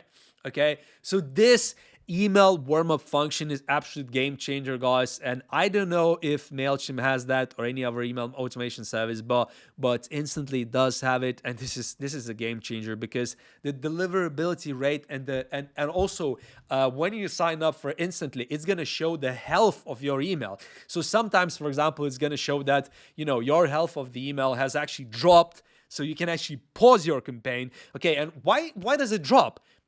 So when you're looking for clients using email marketing, and when you're sending a lot of emails, some people will just naturally not be interested in your offering. So what happens is they just get your email, they read it, and they say, probably it's not interesting or it's not relevant to me or whatever, guys. They click spam, or they click, I don't know this person, or they click, delete and unsubscribe and whatever. And then, it gives bad signals to Gmail, it gives bad signals to any other mailbox that you use. And then, of course, guys, what happens is our email reputation actually starts to go down. And guys, of course, I'm not going to be promoting this too much more, but honestly, I talk about Instantly many times, and Instantly actually is one of those services that a lot of people, even in SMMA and freelancing and other different business models, are actually using. So this is a very popular service, and you should definitely be considering this. And of course, you should be considering MailChimp. So if you want less problems, less setups and stuff like that, go for MailChimp. If you want to automate properly and if you want to maximize the deliverability, then of course go for something like Instantly. But as I said, this is a lot more advanced because there's warm-up functions and you need to connect multiple different mailboxes. So there is a lot more playing around with this, but this is a lot more effective, and the reply rates and the open rates, a sample open rate for let's say you get an email list like that, right? Let's say you get an email list like that. What would be the sample sort of, the example open rate? I would say maybe 10%, at the best case scenario, 1% or 0.5% reply rate. Okay, when it comes to Instantly, if you're sending highly targeted emails to find drop sizing clients, guys, you can definitely get 15 to 20% open rates very easily. For example, if you're emailing YouTubers and offering them video editing. So it's a very targeted market, and it's a very targeted offering for that market. And you can, as I said, you can get between 15 to 20% open rate, and the reply rate could be between 1 to 5%. Okay, so much higher reply rate and much higher open rate, guys. So now let's talk about the next way to find clients. Okay, guys, so the next way to find clients is actually to target YouTubers. And guys, if you watch my videos, you've probably seen this strategy. And also, guys, if you paid very close attention in this video, you've seen that strategy already. But I'm gonna tell you just a few things. First of all, here's how you find these emails of YouTubers, okay? So basically, go on the about section of any of these YouTube channels, and then you can find their email address. Let's just find another channel, and let's say type in food channel. Let's just say we want to advertise some drop servicing services to somebody, let's say in the food niche. Okay. Let's see. We want to find some, let's say a smaller channel like this, right? What we're going to do is we're going to open up the channel, right? So as I said, guys, you want to be looking at 5 to 50,000 subscribers to find perfect clients. Here's the thing, guys. You click view email, submit, and here's the email address, okay? And here's the thing, guys. With this strategy, a lot of people default to thinking about, oh, what can I offer to these YouTubers? Oh, it's probably just graphic design and video editing, nothing else. Guys, this is not true. YouTube is full of these channels. There's literally, I don't know how many channels there are on YouTube, but I would guess it's probably 10 million, maybe more. Okay, so imagine that with 10 million potential clients and ease of finding these emails. It's crazy, guys. How many different services can you offer? So for example, let's just think about it. If we're going for the food niche, what kind of services can we actually offer to this person? Okay, is it just video editing and is it just graphic design? No, I think there is more than that. There's definitely more than that. You know, so we can, let's say, offer them some specific perhaps products. Okay, products to do with let's say, for example, she's holding two kinds of, you know, some kind of products. Okay, so guys, the point is, it's not just video editing and not just graphic design that we can offer to these people. That's what I'm saying. So if you find a niche channel, for example, in this case is food, you can then, of course, offer a completely different thing. You know, video editing is just a universal thing that kind of unites every single channel on YouTube. Everybody needs video editing, right? But when you start going into niche channels, there's unlimited number of different services that you can offer. For example, this person probably not very interested in SEO, right? So it would be something completely different. You know, maybe we can find a channel to do with marriages, proposals, and stuff like that. We can maybe offer them a service of, let's say, if you promote my service of marriage proposal videos to your audience, you know, anybody that signs up and ends up actually creating a marriage or proposal video through me, I'm going to pay you a commission fee, or I'm going to pay you a one-off fee, and you know, you then can actually get clients, you know. So there's millions of different channels that you can find for all kinds of niches, and you guys first need to find a service that you actually going to be promoting, and then you can go on YouTube and find a channel in that niche. For example, FBA, okay, Amazon FBA. I will create or fix your Amazon listing and variation of your Amazon listing. Okay, so let's say this service, you know, how on earth do we get a Amazon seller how do you actually get an Amazon seller? How do you contact an Amazon seller and offer this service, right? Go on to YouTube and type in Amazon seller Andres. I know this guy, for example. I know one guy was in Amazon seller. Yeah, this guy. So I know this guy, right? And you go to about, there's an email address, submit. Look, here's the email address. And what I can do is I can offer to him, he's an Amazon seller. Probably he doesn't need this service, right? Because I know him, but there's thousands of sellers who might be interested in this, okay? And if you find an Amazon seller on YouTube, it's extremely likely that they're gonna be interested in something to do with Amazon. So, for example, Amazon product research. Look, Amazon FBA product research. Right. So for example, this. I will do product research for Amazon private label. So the price is around $90. Okay? One profitable product and analysis. Or you could go for even bigger services. Let's say around $170. So you would email this guy and you could say, if you're interested, I'm actually offering you Amazon product research for Amazon private label and FBA. Okay, and you sell it at, let's say, $300. Okay, so if you make a sale, you're gonna make around $150 in profit. Or you can also tell him that, look, I have this amazing service to do with Amazon research of private label, FBA, and stuff like this. And, if you offer it to your own email subscribers, your own YouTube subscribers, wherever, I can share a revenue with yourself.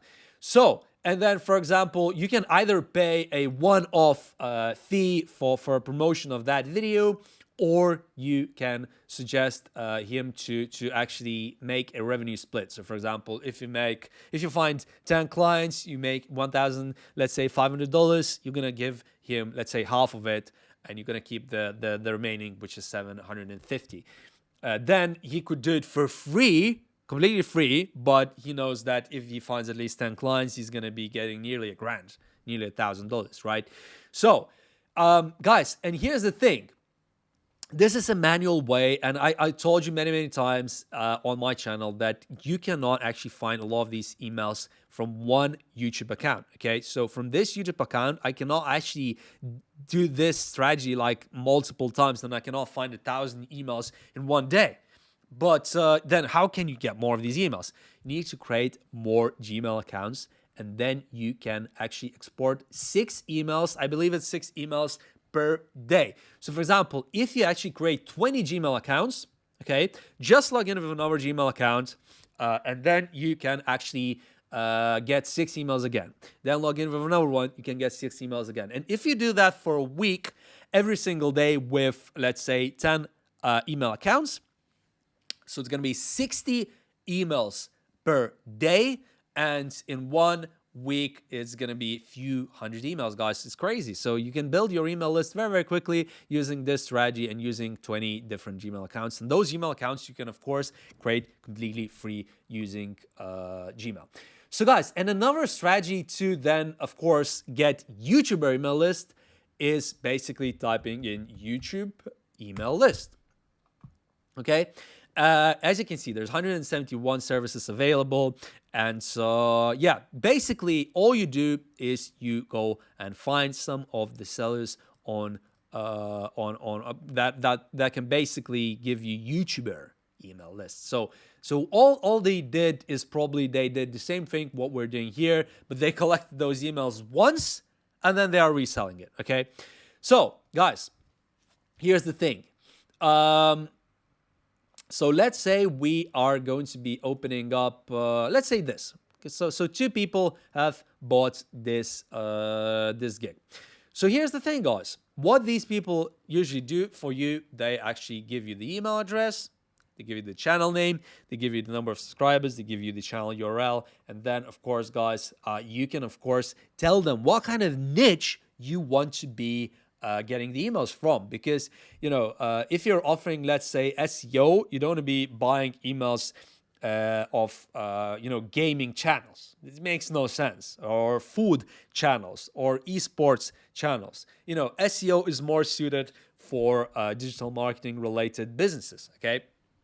And then all you do, guys, is you just buy those emails from here, and this person is going to send you an email list. That's it. And then you, of course, guys, going to drop it into either MailChimp or instantly to then, start sending those emails, guys. So it's very simple strategy. So now let's talk about the next strategy, guys. Okay, guys, so the next strategy is very interesting. Honestly, you will not find this strategy anywhere on YouTube when it comes to finding drop servicing clients. Drop servicing clients will start coming to you after you implement this strategy, honestly. And here's the thing, guys. I told you in this video already that you can resell from Upwork to Fiverr, from Fiverr to Upwork, but also what you can do is you can resell from Upwork to Upwork and from Fiverr to Fiverr. How does that work? Okay, we just spoke about email marketing, okay? Getting YouTuber emails. Guys, here's the thing. Look, let's just say I'm buying 500 emails, right, of YouTubers, and and I'm paying around $50. So we have 2 orders in the queue, and what happens essentially is what you can do is you guys, of course, can go and actually collect those emails manually, right? And you can list your service just like that, okay? Just like this Sanjida White did, you can actually start selling those emails on here, okay? And you're gonna start getting orders, hopefully. But another thing you can actually do, guys, is you can find, for example, let's type in restaurant owner email, okay?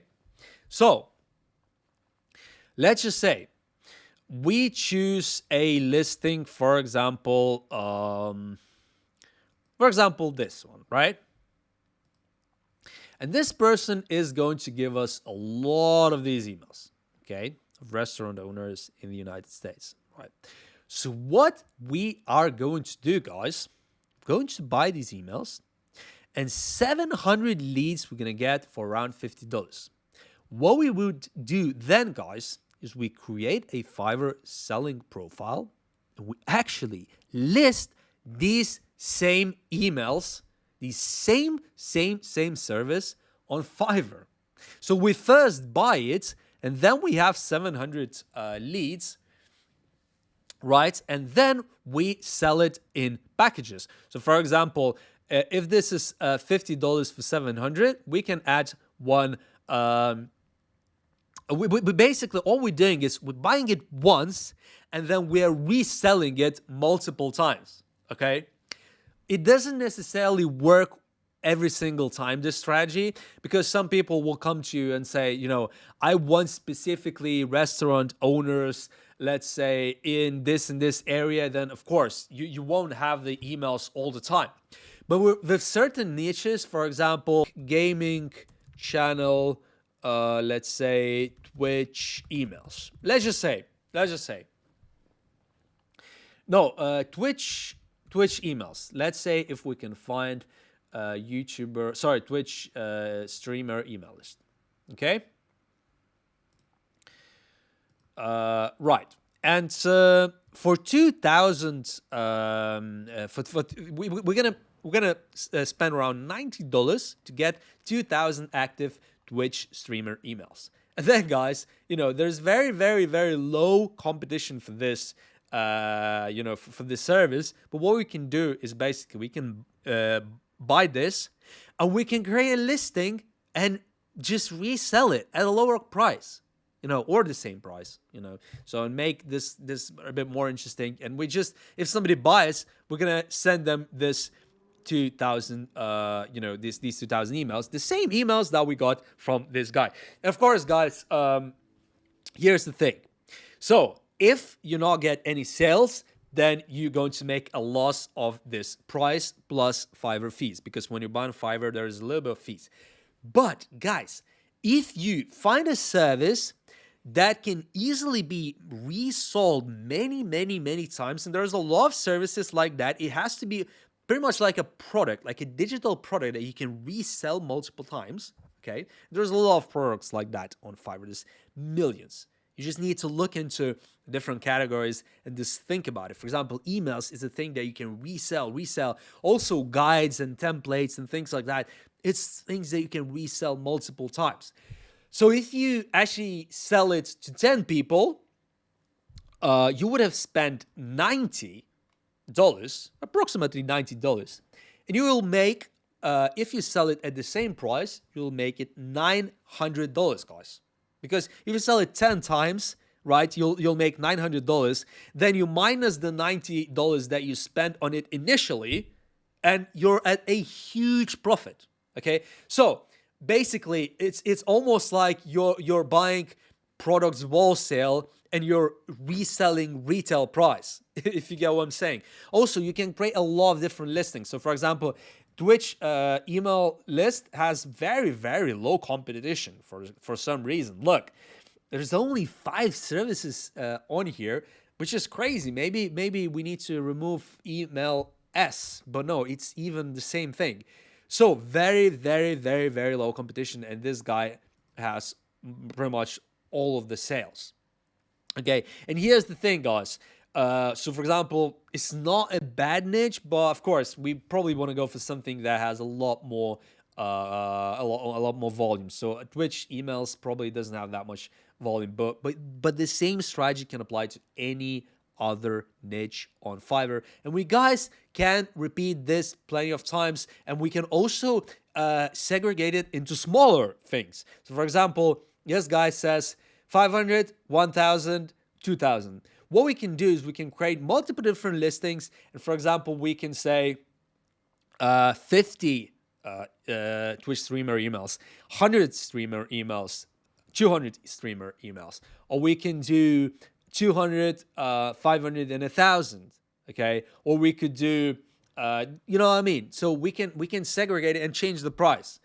So it looks even different. So if somebody then clicks on our listing, they're gonna be able to buy it at a cheaper price, and maybe then we're not getting the $90 back. But if we sell it just a few times, we're gonna get back all the money that we spent, and if somebody buys again, we're gonna then start making profit.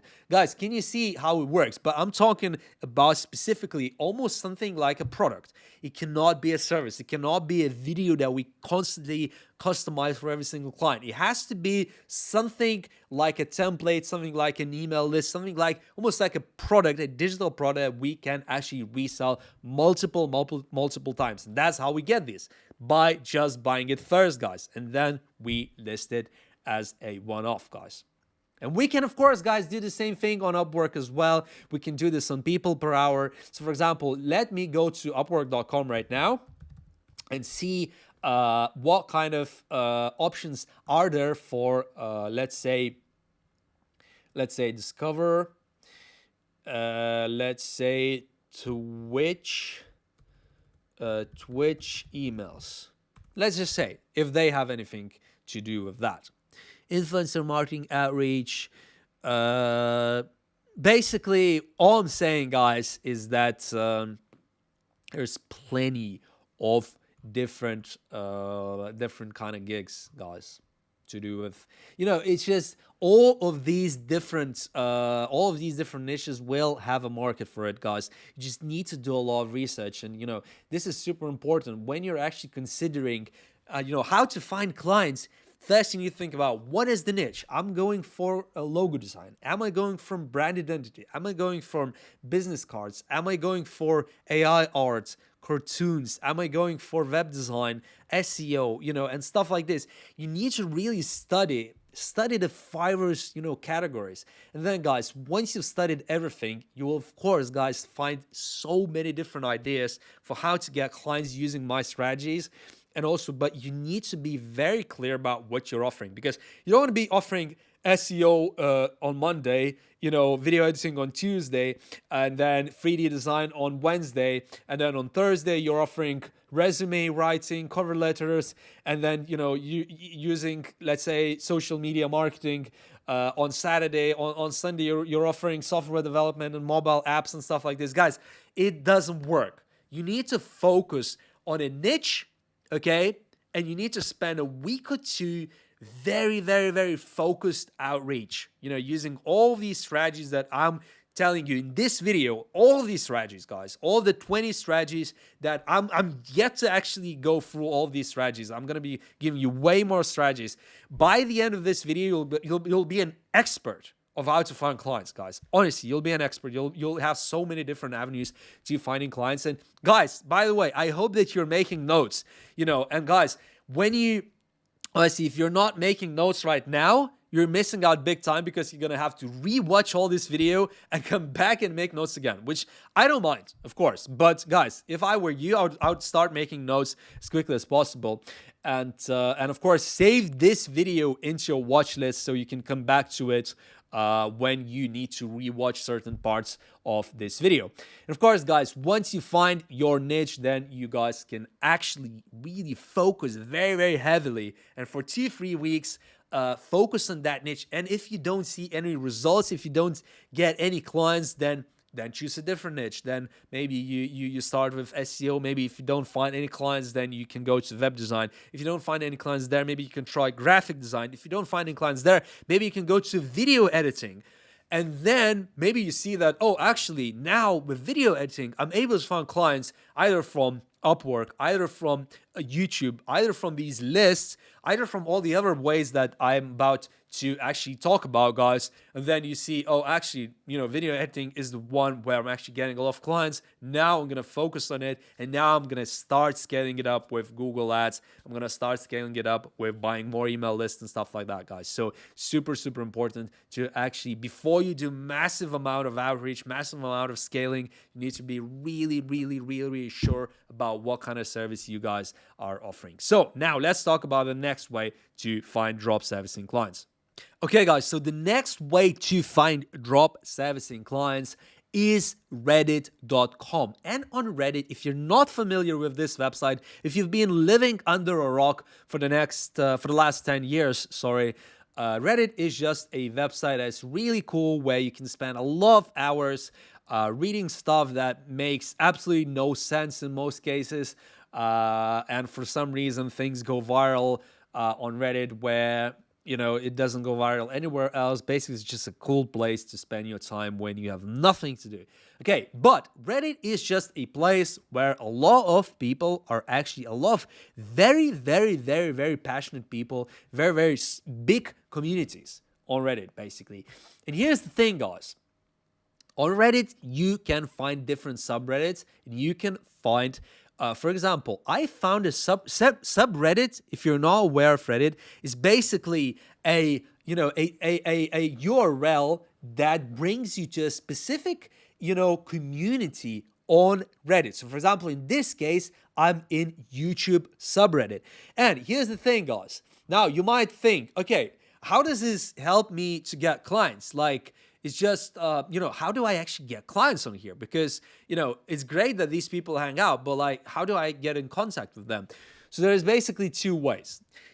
Some subreddits are very, very strict. So they don't actually allow you to post, they don't actually allow you to post on their, for example, particular is not intended for self-promotion. As you can see, in particular, our YouTube is not intended for promotion. So some subreddits are actually very strict when it comes to self-promotion. And there is basically two ways only on Reddit how to actually get clients. And it is, to submit a text post. And the second way is to find something like video editor, right? And let's just open a random post, okay?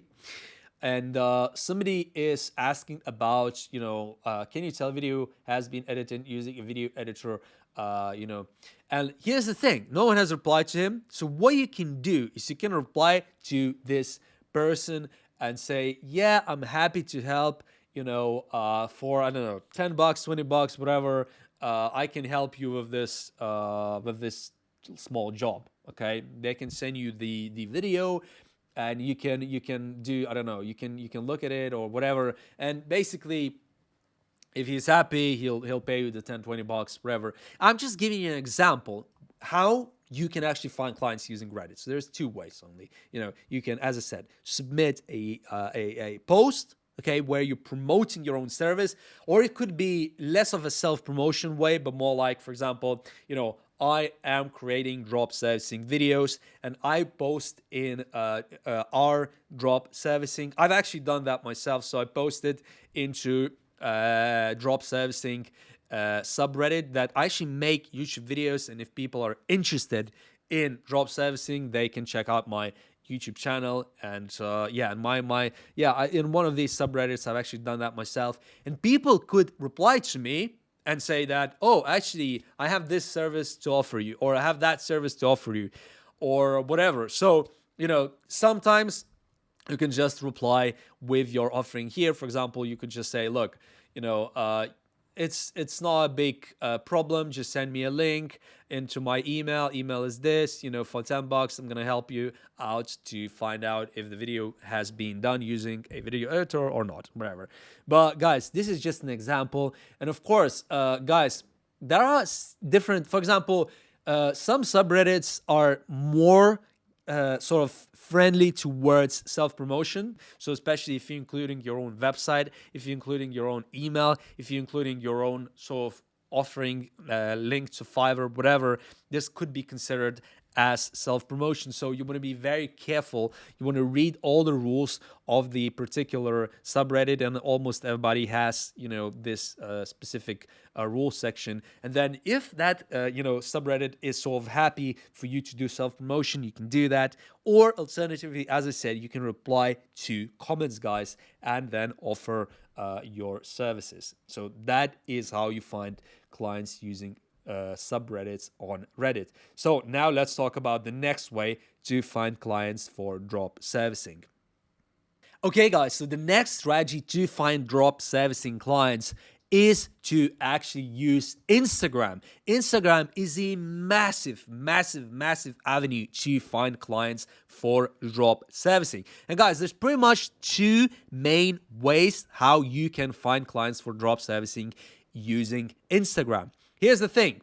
I just opened a random Instagram page. I just searched food, and I came across this page. So first of all, a lot of these different specific niche pages actually have a Gmail account. So here's another way how you can create your email list. So very simply, you can just get email lists from here, guys. And here's the thing. You might think, okay, so email list, that's great. Okay, what other options are there for me to contact them? You can send them a message. Okay, guys? You can send them a message, and you can actually offer them any kind of a service. Another way how you can contact them, you can open one of their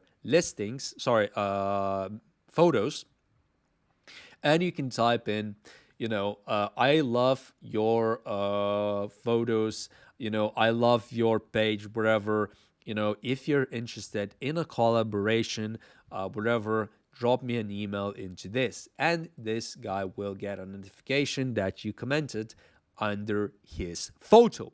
And guys, another thing is, a lot of them also have a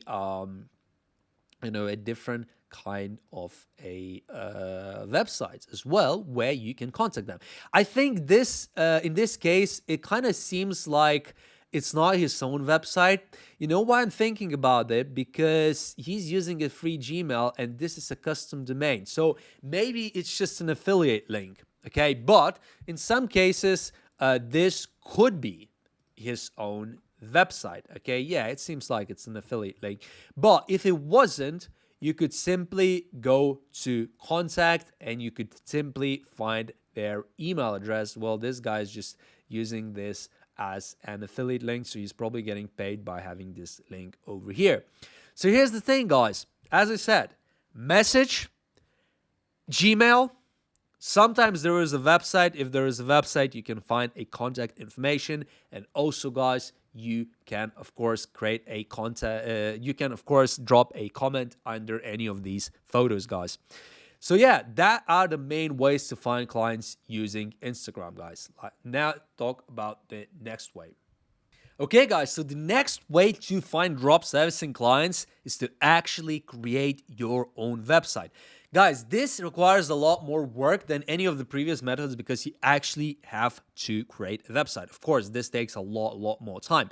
But here's what you can do once you have a website. First of all, if the website is good, for example, this website looks very good. It's just a random website that I found on Google in like 30 seconds, okay?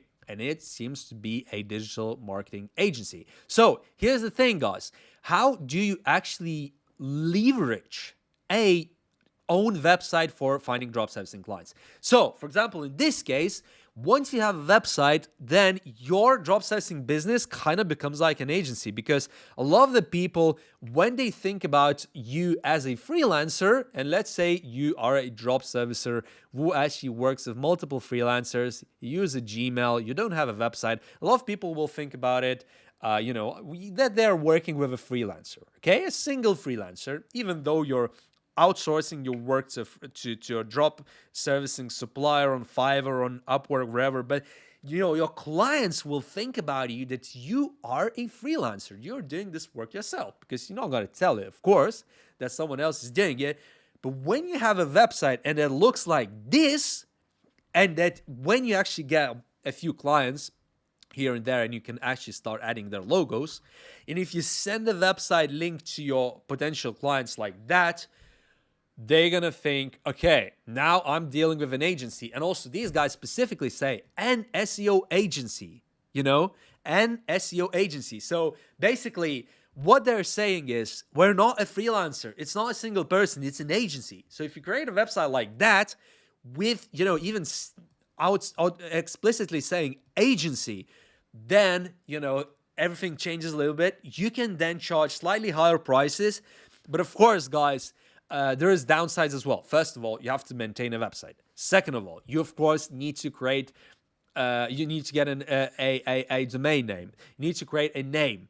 You need to buy an SSL certificate. So these guys have it, etc., etc. So there's quite a few things. There's maintenance costs. You have to pay for hosting every single month, stuff like this. But then you can usually command slightly higher prices, guys. And also then, you might then be going for slightly sort of higher tier clients, because you're not going to be going for, $100, $200, $500 clients. You're going to be going for $5,000, $10,000 clients, because then you are essentially promoting yourself as an agency, so even though you're still a drop servicer, for all I know, these guys could be a drop servicing, outlet. They could be just one or two guys with 10 people somewhere in like Philippines, India, wherever.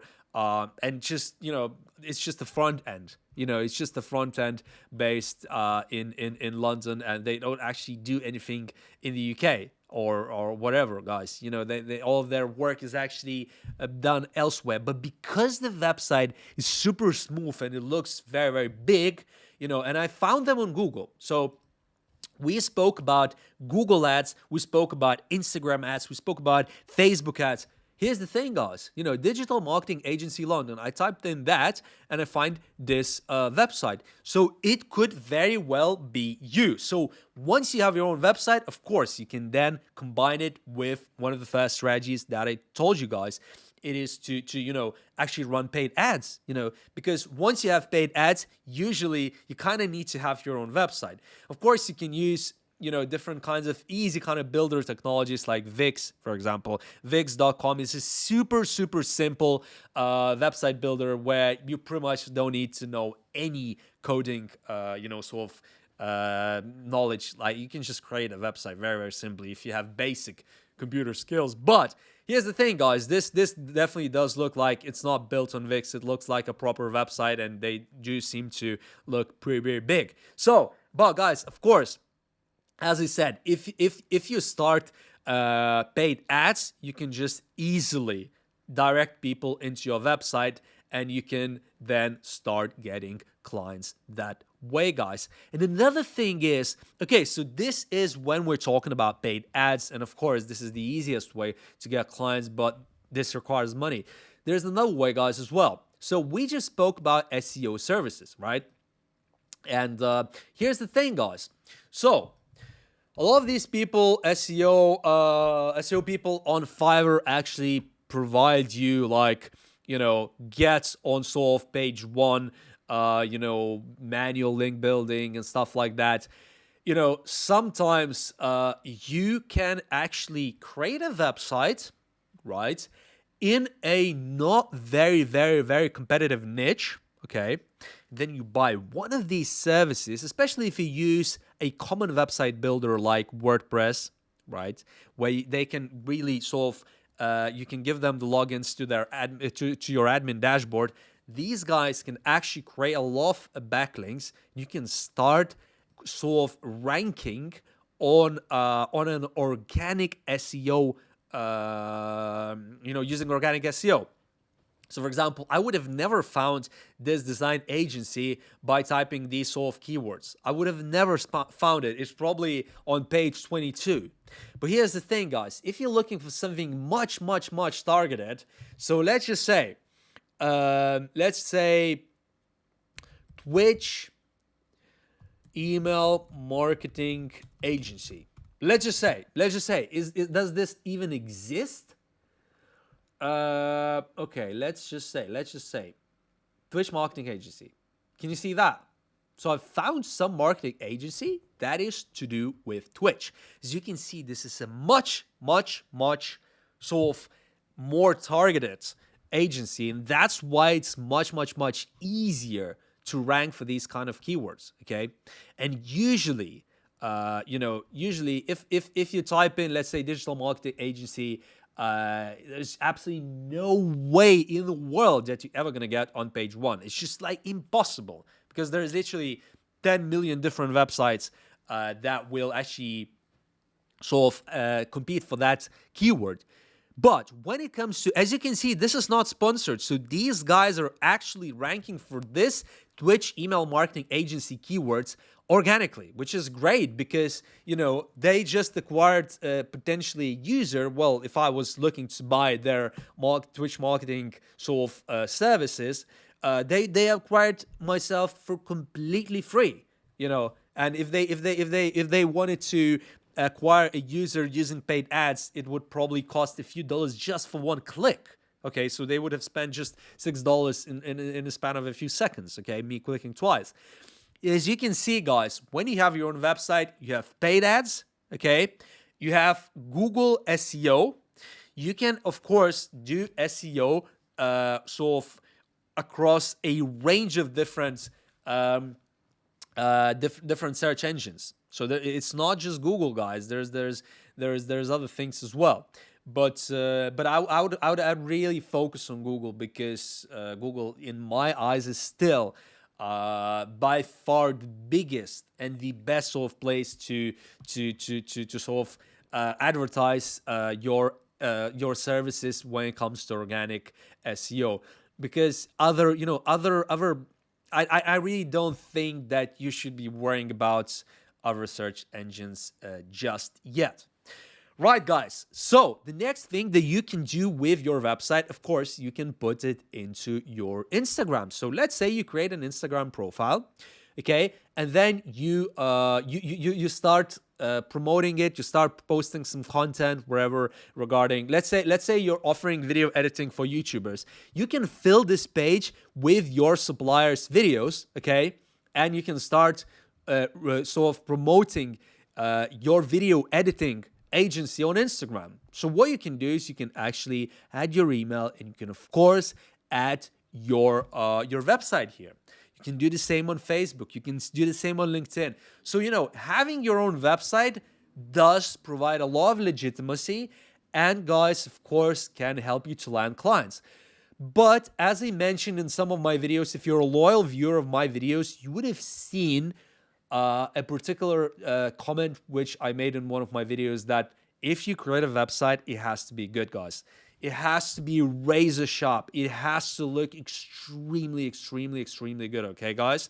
Because if the website is crappy, if the design is bad, or if there are grammatical mistakes or whatever, if it says 2022 at the bottom, not 2023 or whatever, if it's not updated properly, it's bad.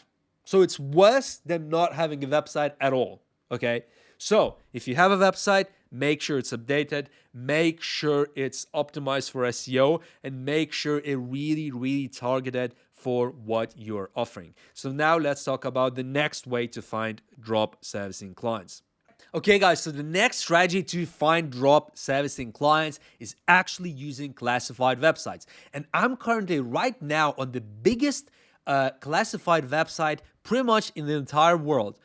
I know this website might look weird if you're not from the United States, but this is actually one of the biggest classified websites in the entire world. There's literally millions of users using this website. And also, I'm going to show you another website, which is basically called Gumtree. And Gumtree is the biggest classified website in the UK. So here's what you can do. So for example, if you go to Gumtree and you type in logo design, you can find a bunch of different listings. You can pretty much just create an account on Gumtree and you can start actually advertising your own logo design, your own branding, your own SEO services. Let's watch. Let's type in SEO, for example, and so see what kind of services are people offering for SEO. Okay, 160. This is in pounds, by the way, so dollars is a lot higher. So let's see, guys. So for example, somebody is offering, logo design at around $50. Okay, and what we can do is, of course, guys, we can go on here and we can type in logo design and we can drop service from Fiverr for let's say a cheap one. So some people are doing it at $5, okay, but let's say this one is around $10. If we're reselling it on here at around $50, that's $40 that we actually make from just one order, guys, okay?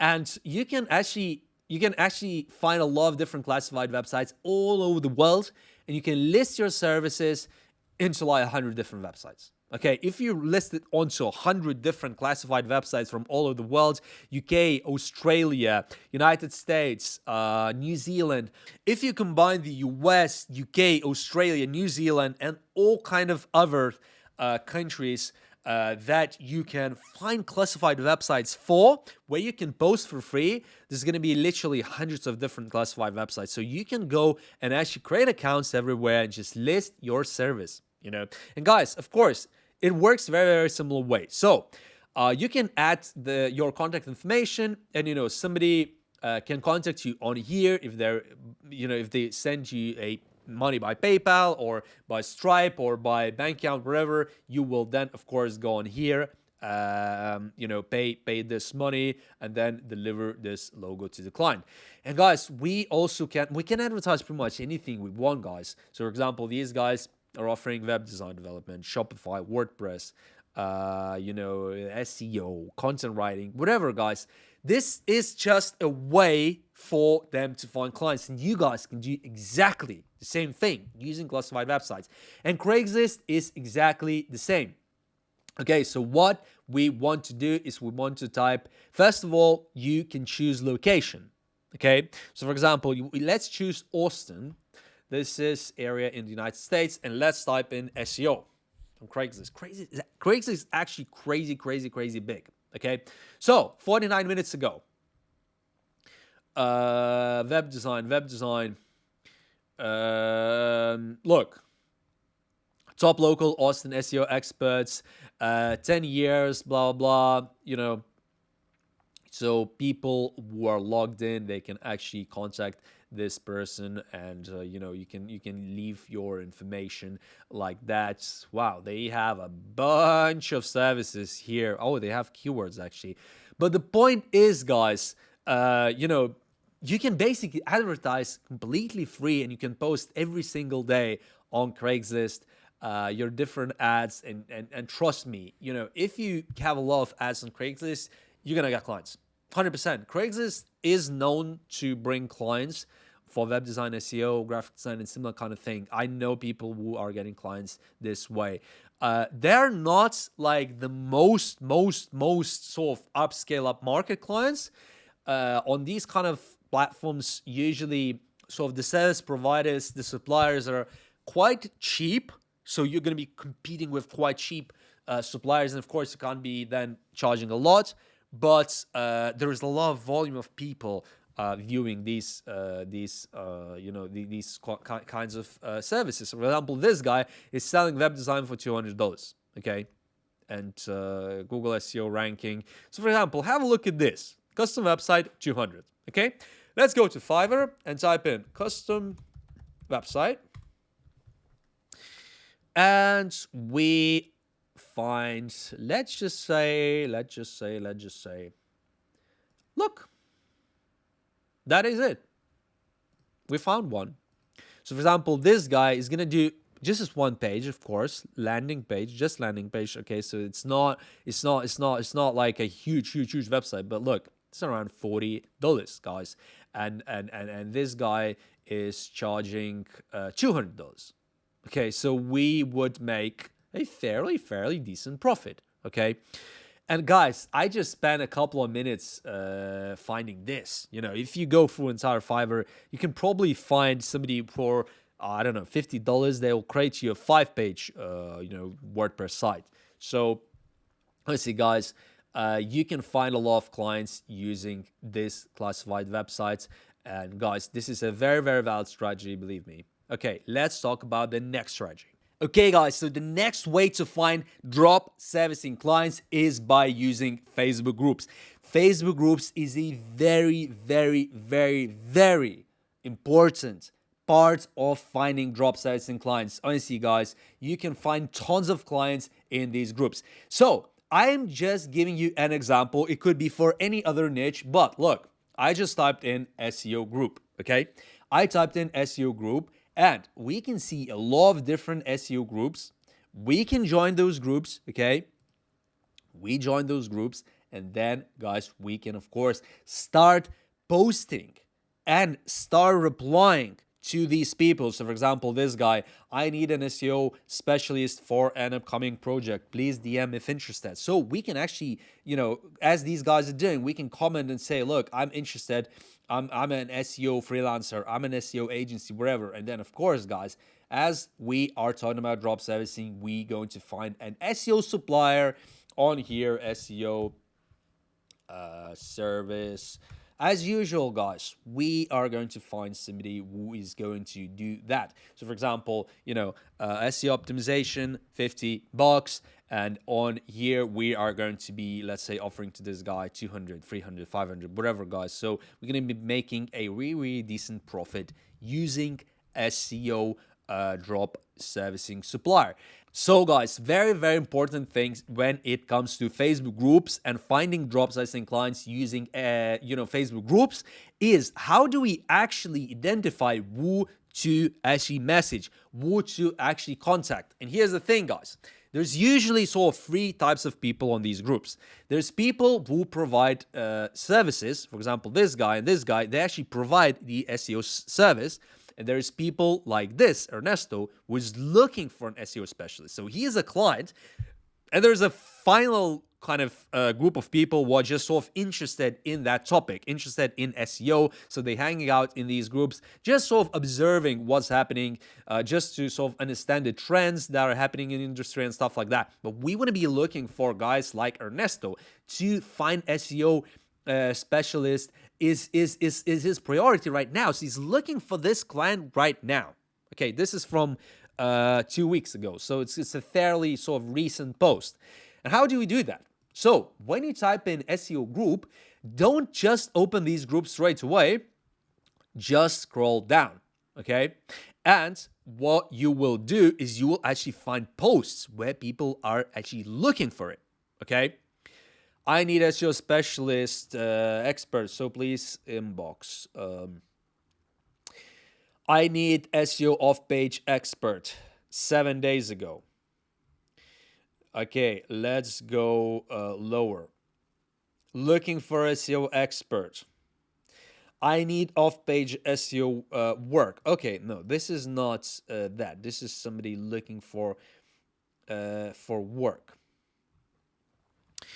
I need SEO expert, site audit report.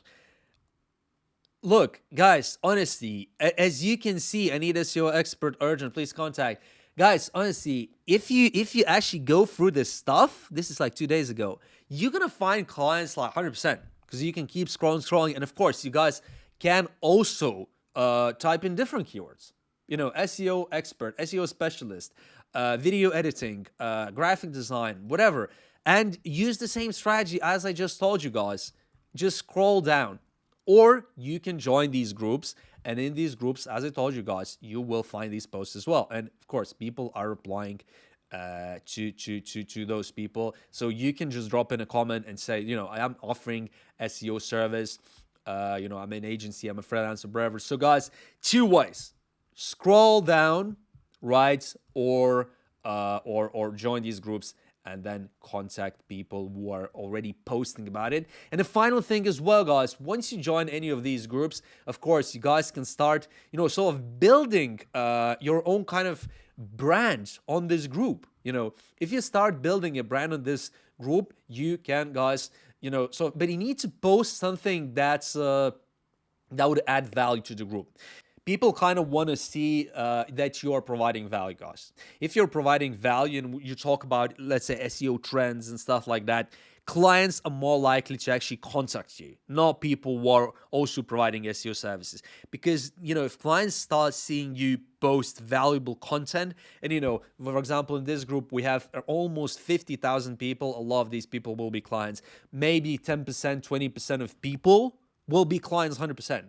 Maybe even 30%. So there's potentially a few thousand clients chilling in this group right now. So you guys can see and do quick maths that there's a lot of clients. And guys, if we're using Fiverr and Upwork to sort of fulfill those services, you can make thousands and thousands just from Facebook groups. Okay, guys, let's now talk about the next way to find drop servicing clients. So guys, the next strategy to find drop servicing clients is to create a Facebook page for your own service. So for example, these guys are promoting SEO and they created their own branded Facebook page. What you can do with this is basically two things. First of all, you can promote it as your own website. So, some people kind of want to see your own website. And if you don't have a website, you can use this as opposed to your website. Of course, you can also use an Instagram profile as your website, but Facebook is kind of more suitable for that, and it looks more like a website. People can actually message you, and it's a very, very, very good way to find clients, and it's a very good way to really sort of promote your service. Okay, and here's the thing, guys: when you actually gonna start posting content, there is a small possibility of people finding out about your service just from you posting, like what these guys are doing. They're posting and adding hashtags. These hashtags are actually not very relevant, so this is not a good way. You should be adding hashtags like SEO, SEO tips, SEO advice, and stuff like that. And then if somebody clicks on that, they can find your agency. So I don't know what these guys are doing. They pretty much don't seem to know what they're doing because, they're just adding random hashtags for this SEO agency. But the point is, why this is good is you can, of course, guys, then promote this page as your website. So for example, if you're doing email marketing and you don't have a website, you can add your Facebook page and you can add a lot of stuff on here. You can add your portfolio.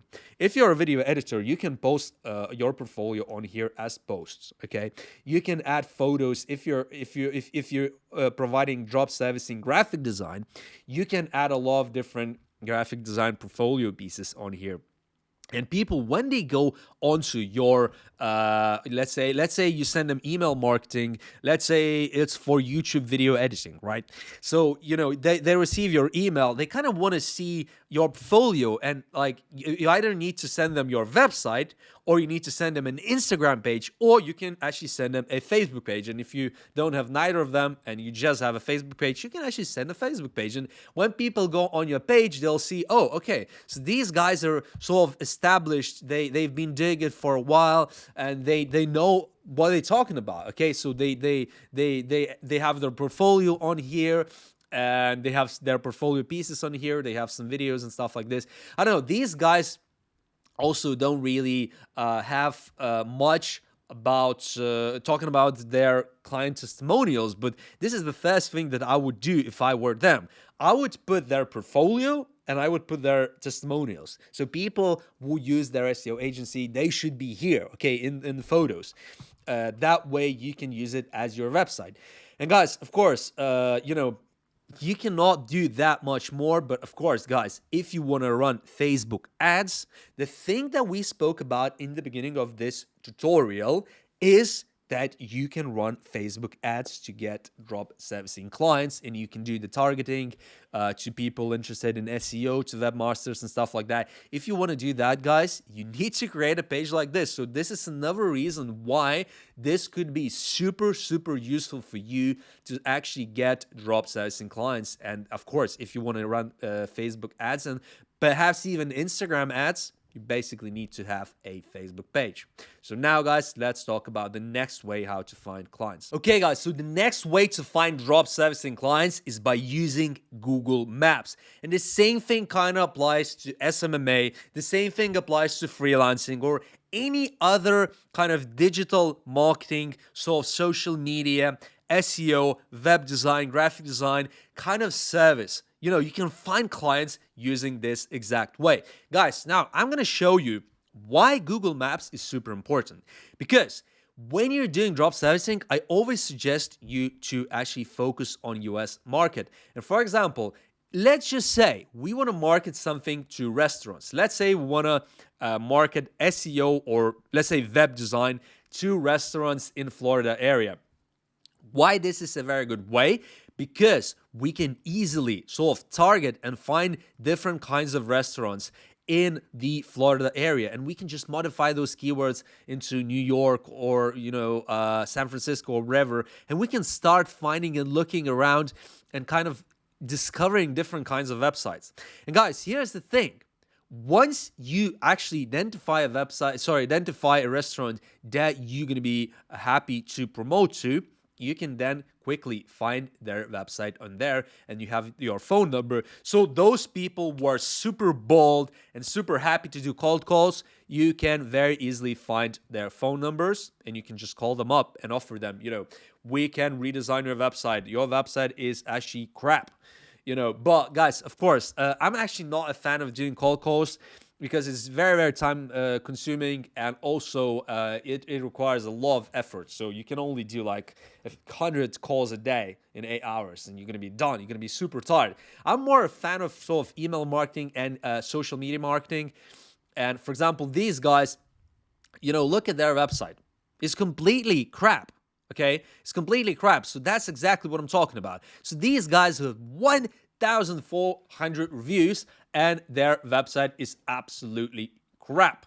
Okay, it needs fixing, because if you go onto the menu page, it says 404 page not found. This actually needs web design, because this is not good for SEO. This is not good for their image, wherever. You click on this and it just goes to a broken page. So guys, here's the thing. So let's say we want to offer them web design. How would we do that? Okay, how do we actually get their contact information? So as I said, you can go on Fiverr and you can find different restaurant owner emails. You can just buy them a list. So you can say, look, I'm interested in restaurant owner emails from Florida. Please, provide me those. And, people on Fiverr will actually, if you pay them a few $100s, they'll give you 10,000 email leads. But if you're doing it manually, using Google Maps, you can identify, one of these sort of restaurants. You go on their website, and of course, guys, you go to the contact page. This is sort of self-explanatory. And usually when you go to their website, at the very bottom, there should be their email address. And in this case, I cannot see an email address, which is really strange. But let's see what this does. Okay, this doesn't work. What's about their sort of okay? We're gonna use another strategy. I was leaving that for later, but we can just message them on Instagram and just say, look, I just found your I just found your restaurant. Just say, I was looking for restaurants in Florida area. I happen to have a web design agency, or I happen to be a web design freelancer, and I just found your Grillers Puerto Rico restaurant, and I actually found a broken page on your Google Maps listing, and I can help you to fix that and also improve the design and SEO of your website. And when you message them, they're very, very likely to respond, because you identified a real problem on their website. And another strategy, guys, is you can actually find their Facebook page and you can message them on Facebook. Okay, so message them on Facebook. I have a question. Can I help you? Whatever. You type in a question, and they probably not gonna sort of reply to you in like 5 seconds, but they will reply to you because most of these sort of bigger restaurants, not like huge chains. Again, you don't want to be contacting McDonald's and Dunkin' Donuts and similar kind of brands, Wendy's. You want to be talking to small sort of family-owned restaurants, and they're gonna reply to you, and if they're interested, they will tell you. But another thing is, guys, sometimes in Instagram they have their email, and look at this. The guys have their Gmail account on here, okay? Even though they didn't have it on their website. So, as I said, guys, it doesn't take that much time. And I'm talking and explaining. That's why it takes me time. But like, if I was doing it quickly, I would have found that email in like 30 seconds. Okay, so one email is 30 seconds. So within a day or two, I can get probably an email list of 100 or 1,000 restaurant emails. Okay, and then I can start promoting their services to them. So, for example, this one, let's say a responsive mobile design, and this guy could then fix their broken page, that I just showed you. Look, and we can, of course, charge these guys. And this restaurant has 55,000 likes. So can you imagine the budget that they would have? I would imagine they could easily spend $1,000 on fixing this page, and of course improving their website, because their current website is not very, very good. So $1,000 to improve their website, fix this page, and maybe do some SEO optimizations. And hopefully we are spending like $100, maybe $150 on Fiverr to actually fulfill all those requirements, and we keeping like $800 after all the fees profit. Guys, honestly, this is how you find clients using Google Maps. And of course, guys, you can modify these keywords. It doesn't have to be restaurant. It could be a completely different thing. It could be, let's say, bar, okay? Or it could be, let's say, let's say beauty salon. Let's say beauty salon in Florida, and let's say we're going to be offering them the same thing. Let's say a website redesign. Let's just look at our website. Okay, so their website is not too bad. So we go here, we get their email, and we, let's say, offer them an SEO service, or we offer them a web design or graphic design or whatever. So guys, as you can see, finding these emails takes literally seconds. And then you create a Google Sheet where you start sort of writing down those emails, and then, guys, you can start email marketing using, as I told you, either MailChimp manually, or if you're doing it at scale, instantly.ai. So now let's talk about the next way to find drop sizing clients. But this is another way how to find drop sizing clients, and it's going to be a quick one, because on this specific website called ebay.com that you're probably aware of, there is a lot of competition, but still, nevertheless, we can actually list our services as well. So let's say you're offering graphic design. What you can do is you can actually list, for example, custom logo design on here is listed at $50. So if we go to Fiverr, we can probably find a seller. The cheapest Fiverr seller that's creating logo designs, as far as I remember, after all the fees, is around $8. Okay, so we would be making around $40 after all the fees back to back, because there's going to be a little bit of fees on eBay, there's going to be a little bit of fees on Fiverr, and then that's it, guys. We list it on here, and this guy, for example, has sold 20, and this guy has sold 18. It's two different sellers. And guys, it's very, very easy. So you create an eBay account, you list logo design, and this guy is actually promoting it as unlimited revisions. Don't get scared, because, when you go on Fiverr, most of these people doing logo design, they're also offering unlimited revisions. So absolutely don't be scared of it, because if you sell a unique logo for somebody on here, and they reply to you saying, oh, I want a revision, I'm not happy with my logo, whatever, then you just simply send those files back to the Fiverr seller, and you don't approve the work until it is absolutely 100% good for this guy, and before this guy actually left any feedback, you will not approve it on Fiverr. Okay, guys?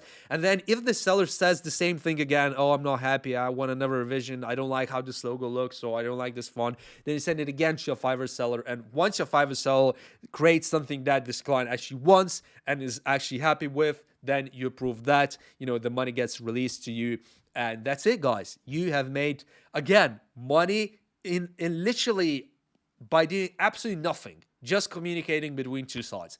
And why eBay is really good, because, guys, think about it. eBay actually is a huge marketplace. There's hundreds of millions of people buying from eBay every single day. I'm just showing you logo design. But guys, there's definitely a lot of different niches as well. There's probably video editing. Let's just type in video editing. Let's just see if somebody is actually offering video editing service. Let's just see. eBay is more catered towards products, but as you can see, even for video editing, there are listings as well. As you can see, guys, look, video editing service, video editing post-production. Let's see. Okay, so yeah, $15 here, $87 there. Well, we can't see how many have been sold. Sometimes eBay doesn't show it, or they had no sales, whatever.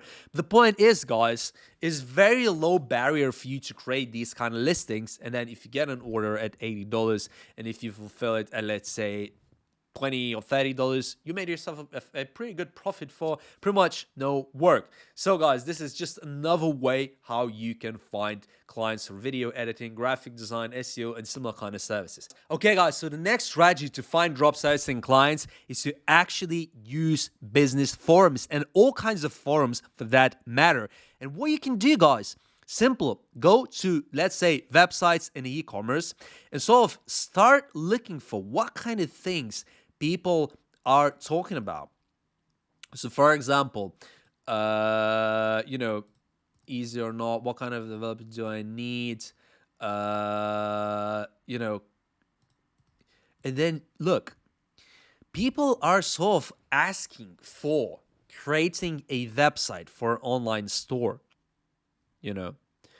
They're also asking about open cart payments integration and stuff like this, guys. And what you can do is you can actually start applying to these people. Okay, you don't want to be very pushy, so you don't want to actually sort of start spamming every single comment section saying, oh, I'm a web expert, I'm this guru, I'll create all these websites for you guys, and especially listing price. You don't want to do that. You don't want to list your price anywhere, guys, here. But what you want to do is you want to say, look, I'm a member of this community. I've been reading some of the posts lately about this topic, and you can also add your you can add into your profile this email, and then it's kind of a softer approach, and this guy, for example, replied to one of the questions. And as you can see, if you like this reply and you then see, oh, here's his email, so it's very, very likely that somebody is going to just reply to this email or send an email and just ask, would you be able to help me out with my issue, with my question? And the original question was, what kind of a developer do I need? So you can see that this person is looking for a developer. Can you see that, guys? Can you see how it works, right? And of course, what you can do as well is, I don't know how enforced this is on this forum specifically, UK Business Forums. This is actually the biggest entrepreneurs forum in the UK. How enforced is self-promotion? So, for example, if you type in and you create a post like this, if you say that, oh, I'm creating websites, I'm providing SEO services, I'm providing digital marketing, digital ads, and stuff like this. I don't know whether your post would stay or whether it would be deleted because the owners, the moderators would not like that. But if you're replying in a sort of, if you're replying to other people in a sort of very, not pushy, but very relaxed way, and maybe sneaking in your email or really sort of keeping a low profile, you can start, having conversations with people here and there, and hopefully some clients will be able to you'll be able to obtain some clients using this way from this forum. And guys, here's the thing. You want to be focusing on forums to do with people interested in starting a business, starting a startup, running a business, Shopify, e-commerce, and stuff like that. Guys, again, there's tons and tons and tons of these kinds of forums all over the internet, okay? So the point is first you need to identify these kinds of forums. Then once you have the niche in your head, or maybe you already have either a Facebook page or an Instagram page or your own website, then you can also write a post and saying that, oh, I recently joined this forum and I happen to have experience in SEO. If anybody is interested in that, or if anybody needs service like that, you can just post it, or you can look and really scout these forums and see if people are searching for web design, for SEO and similar kind of things on here. And if they are, then of course you can kind of sneakily plug your service to start promoting it on these kind of forums, guys. And you need to look into UK, US, maybe Australia as well. Find the main forums and then, guys, start sort of promoting it in there. Okay, guys, so the next way to find drop servicing clients, it could be in any niche, but for example, in this case, I'm talking about video editing agency real estate. So who am I actually trying to find? I'm trying to find editing agencies, video editing agencies who are focusing on real estate. Okay, and here's what I'm going to do, and here's why I'm contacting this specific agency. Okay, so here's the thing. Think about it. Think about it critically. These people, right, they especially are actually based in the United States physically. What do you think? Do they need some video editors? Do they hire video editors in-house? I would think so. I think they have their own video editors, because if they're promoting their video editing service, that's what they do. Real estate video editing services at the best prices. So do you think it is logical to actually email them or even call them up if you have the balls? But yeah, I usually do, I usually just contact by email. I don't really like cold calls, but do you think it's logical to actually offer them outsourcing? Because if they're based in the United States, so these guys are actually based in Delaware, I'm not sure if this is their like registration address, or they're actually based in Delaware state. But the point is, guys, it is logical that these guys might need to lower their costs. Okay, might be interested in outsourcing. Okay, what kind of service can we offer to them? Well, of course, they're a video editing agency, so we can offer them to do this kind of editing. Okay, and if their employees are actually in the United States, all they need to do is they need to film this, but the video editing part they can offload to us, okay? And for all they know, we're going to pretty much undercut wherever the cost they're having right now. Because here's the problem, guys. If you're hiring people in the United States doing these kinds of edits, their time is super, super expensive. And how this actually is going to work. So let's say we contact this agency, and let's say we say, look, we're a video editing agency. Just say you're an agency, okay? You can say you're a freelancer if you want, but I would say I'm an agency, and I've done this. This actually does work, and I've actually had clients like this for video editing for real estate from San Francisco area by doing this exact strategy. And guys, here's what happened then. One of those people replied to me and said, look, I'm actually a single video editor. I'm taking these drone shots, and then I'm editing these videos myself by hand. So he was like a one-man band.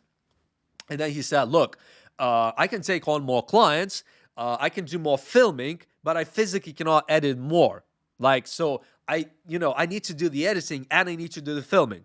So I told him, look, okay, here's what I'm going to do. So you do the filming, then you send me all the footage. I'm going to do the editing, and then I'm going to send you the final video. So all you need to do is you need to look at, the video. If you like the video, it's all good. We can send it to your client. Well, you will send it to your client.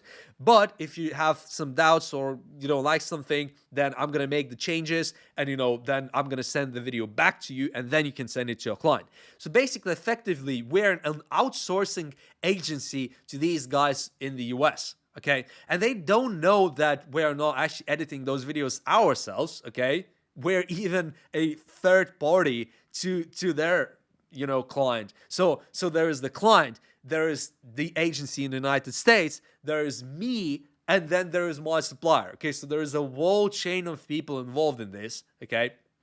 Here's the problem though, guys. The thing is, when you're dealing with video editing, especially this kind of stuff, we're talking about pretty large files. So when you're finding a drop servicing supplier for video editing, let's say for real estate, what you need to do is you need to ask your drop servicing provider, do they have good internet? Because these kind of files, if somebody sends you this kind of file, especially these like proper agencies, they will have very large files. Sometimes it could be 10 gigabytes, 20 gigabytes, even 50 gigabytes in some cases, So your supplier has to have very good internet, and, some people, for example, in Africa, they physically cannot download 50 gigabytes because it's going to take them a week because their internet is very slow.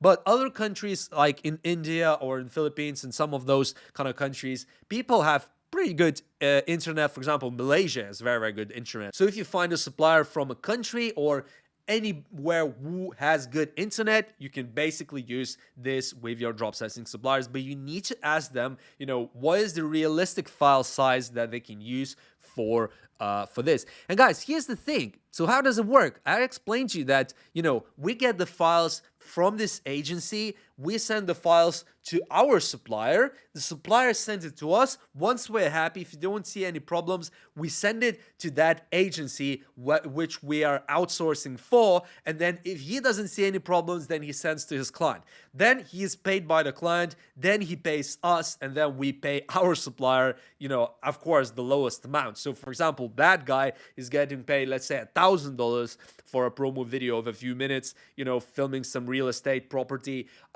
He is sending us, let's say, $300, and we're paying like $50. So as you can see, with each chain, it's less and less and less. And we're in the middle. We are collecting, we could be collecting as much profit as this guy for all he knows, Of course, he doesn't know how much profit we're taking because he doesn't even know that it's not us who's actually delivering this work. But you can see how this works. And why we actually looking into specifically agencies. Because here's the thing, guys. These kind of agencies already have, existing client flow. The point is that they already have existing client flow. So we're doing outsourcing for them. We're not worrying about clients. When we are finding agencies like that, and it could be SEO, it could be web design, it could be graphic design, it could be video editing, wherever.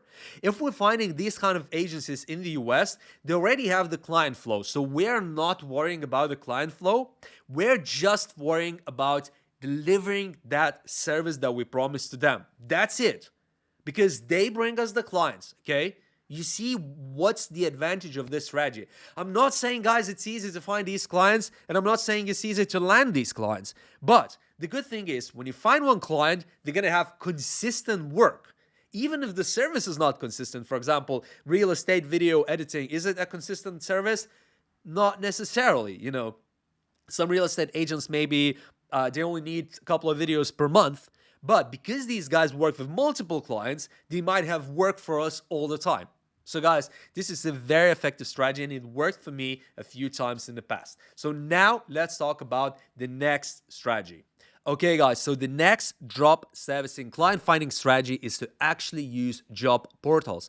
Guys, this is a very, very, very good strategy for the following two reasons. First of all, there is always thousands and thousands and thousands of job listings all over the internet in every single country. So, for example, if you type in video editor in the United States, currently just on this one website, Indeed.com, we have 2,388 jobs. It's crazy, guys. And then if we also scroll through other similar kind of job portals, we probably can bump this up to 10,000, 20,000 jobs, okay? And here's what we're going to be doing. So, first of all, guys, what we need to do is we need to find remote positions. And sometimes we can also find positions that are freelance, okay? Or like hybrid remote and stuff like that. Most of these people are kind of looking for sort of, part-time slash full-time work, but a lot of these listings will actually also have like a freelance or hybrid positions, and those are the ones that are the best for us. But we can even actually apply to positions that are full-time. For example, this guy, YouTube video editor, 41,000 to 52,000 a year. Okay, let's have a look. Okay, so we're a small dynamic new media company. We're, our strategy, blah, blah. Guys, the point is, here's the email address, okay? What we are going to do, we are going to actually send them a proposal saying that, look, guys, Cambric Yard. Dear Cambric Yard, we are a web design editing agency and we can help you with your YouTube video editing. I'm not a video editor that is going to work for you full time, a single person. I'm more an agency, or you can say I'm a freelancer. For all you want, you can say that you're a freelancer. Then they're not going to be afraid, because sometimes when you say it's an agency and they're specifically hiring for one person, it could be a bit of a problem, because then they're like, one of your videos is going to be done by one person, another video is going to be done by another person, and then the styles are not going to match. Okay, you can then say, look, I'm just going to hire one of my people. I'm going to assign it to you as one client. So one person is going to be working with your projects always. It's going to be the same style. And you can just say, I'm a freelancer. I'm a single person working with you guys. And then what you do, of course, is you find a supplier and you just assign that supplier for that one client, so that there is no mix and match and the style is never different. It's always the same kind of style, always consistent style. And as you can see, guys, these people, of course, are, leaving their email, and you can apply here. But the point is, we, of course, are not in the United States, and this job says remote. So this is totally fine. So you can just say, look, I'm a freelancer, or I'm a video editing agency based in Europe, based in, India, wherever you are based. You can just be upfront to them and just say, look, I don't want you to spend 41,000, 52,000 a year. Just pay me 20,000. I'm going to do everything that you want. And then for, 5 to 10,000 a year, you're actually going to hire a video editor from Philippines or India or whatever, and you're going to make $10,000 a year in net profit. Okay? You're going to have a full-time video editor on your team, using drop servicing business model, and you're going to be working with this client.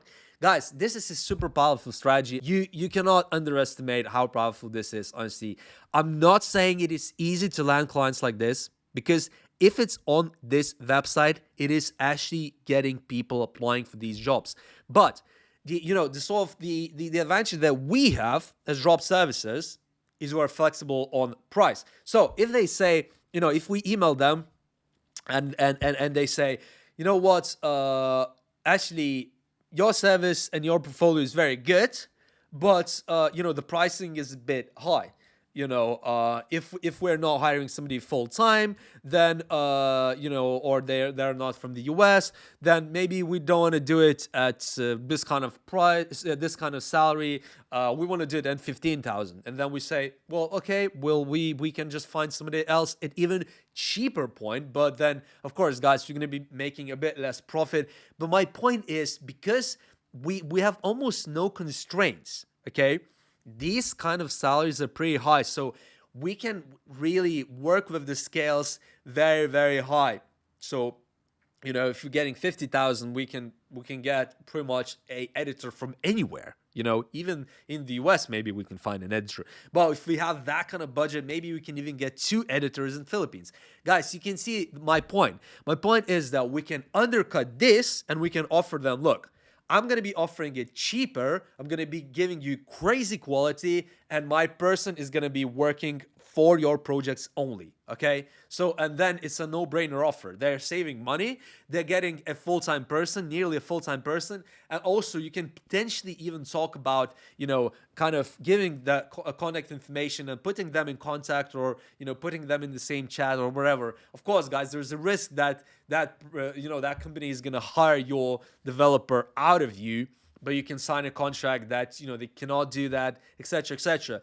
But you're at some point, or maybe for the entire of this work, you're going to be in the middle collecting, you know, a lot of this money, guys. So, you know, ideally, of course, you're not putting them in contact, and then of course they're not even aware that they're working on each other's works, because you don't want your freelancer also contacting this company and kind of applying to work for them. So ideally, both of them don't know about each other, but if they do know, then at least there's kind of an agreement between you and this company that they cannot hire you, and between your freelancer and this company that he cannot just work for you guys. So this is a super effective strategy to find clients, guys.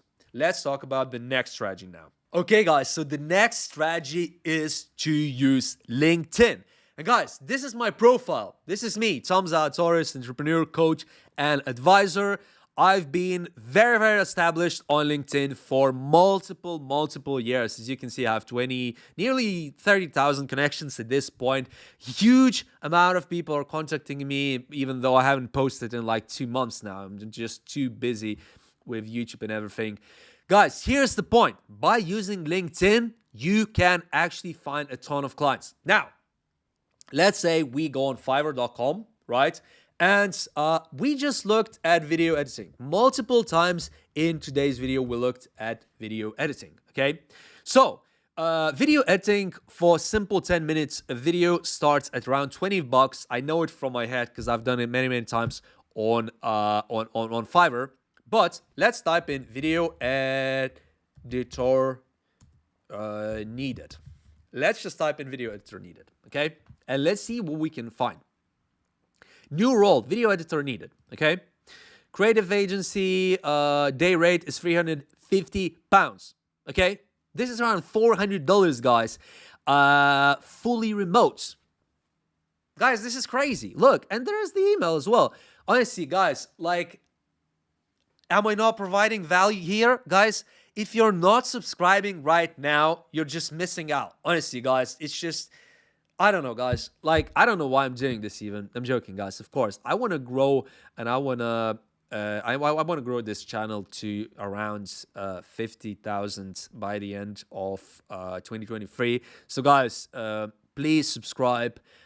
Drop a comment if you found this video helpful. And also, guys, make some notes, okay? Make some notes now. I want you learning, okay? You're not wasting time on TikTok just scrolling up, getting no value whatsoever. Guys, some of you are actually making a ton of money by watching my videos, you know? I just showed you in one of my previous videos that one of you guys has posted a comment under one of my videos saying that, you know, by watching my videos, I just made $200 with one of my first clients. You know, Tom, thanks. You know, I was just like blown away because the person is based, I think, in India. And, you know, $200 in India in some areas is quite a lot of money. So people who are watching my videos and actually really paying attention to what I'm telling you guys are now starting to make money. So guys, if you want to start making money with drop sizing business model, and I'm talking about bigger money as well, you know, so for example, you know, I showed you in one of my videos, look, $570 after all the fees, that's $600 from just one order. Guys, if you want to start making money, if you want to get value like this, subscribe to my channel and start paying attention to what I'm saying to you guys. You know, my channel is one of the now most active and one of the best channels on YouTube when it comes to drop servicing. So if you're into drop servicing business model, you have to be subscribed. Honestly, around half of you who are watching my videos regularly are not subscribed. So I just don't get it, guys. But anyways, let's carry on. So video editor needed, and I'm giving you the email straight away. And it was just a month ago, so not that long ago. Okay. Now, video editor needed 2 months ago. Okay. Well, this guy needs somebody to be in Edinburgh. But another one.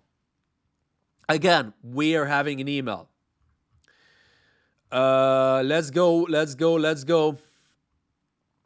Right. Video editors. Harriet Matthew, blah, blah, blah. Honestly, guys, this is mad. Video editing and videography. Advertising, social media, website, plus more. 35K, okay? So we can actually, I'm just giving you an example. You can type in video editor requires, doesn't have to be needed. You can just modify this. You can SEO expert required, whatever, guys. 2D animation, 3D animation, whatever, guys, okay? There's literally unlimited number of clients you can find using LinkedIn search. Another thing, guys, of course, is if you find somebody who well, there is an email in a lot of these listings. There is an email, okay? But if there is no email, you can just really open up the profile, okay? And you can simply click more, click connect, add a note, and then add this message saying, hi, Georgina, I just saw your advert on LinkedIn talking about that you need a video editor for this and this and that. Are you still looking for it? Or if not, do you know anybody else who's interested in video editing service, because I'm a video editor or whatever, and then you click send. And guys, another thing is, what you can also do, of course, is you can just find business owners. So depending on the niche, for example, if you want to offer a service for a restaurant owner, you can type in restaurant owner, okay? You type in restaurant owner into the chat, and then you can find a restaurant owner. Go people, click people. Yeah, and yep, this guy and this guy, whatever. Okay, so this guy is he used to be a restaurant owner. Okay, not very good. Entrepreneur and restaurant owner. Click connect, and then, guys, once he accepts, if he accepts, you will be able to message him for free. Again, this guy, for some reason, connect as well. Yeah, click connect, and as you can see, this guy has had a restaurant for nearly 3 years. And then, guys, yeah, for any kind of a niche, you can do exact same thing. Bars, restaurant, startups, explainer videos, whatever you want to promote to these people is very, very simple using LinkedIn. So that is the way to find clients using LinkedIn, guys. You either find a person who is interested in a specific service, add him to friends, and then message him, or you'll find an email in their message, guys, that you can email and actually apply to that role, guys. So now let's talk about the next way to find drop servicing clients. Okay, guys, so the next way to find drop servicing clients is by utilizing B2B partnerships, okay? So I'm not talking about becoming an outsourcing provider. One of my ways in this video was for you to kind of advertise yourself, promote yourself as an outsourcing provider. But in this way, I'm talking about pure, sort of partnership approach, okay? So what you do is you find a business that is related to what you're offering. So let's say you're offering SEO services, and let's say we find a web design company, okay? So let's say this company is providing web design, but let's just assume they don't provide SEO. I don't know if they provide SEO or not. Here's what you're going to do. This is just an example company, guys. You need to be looking at more of these partnerships, and you need to really familiarize yourself with how this works. But You can then contact them using their email. You can then call them up wherever, guys. And here's the thing, what you're going to be offering them. You know, we want to partner up with you to provide SEO services. You guys are providing web design, so we're not in kind of direct competition. We're assuming that they're not providing SEO service, of course, right? So they're kind of two sort of related businesses. You're doing SEO, they're doing web design, okay? So, and you can say this, look, if I bring you a client for web design, you are going to give us a referral. And for us, it's the same way. If you bring us a client for SEO service, we're going to give you a referral fee as well.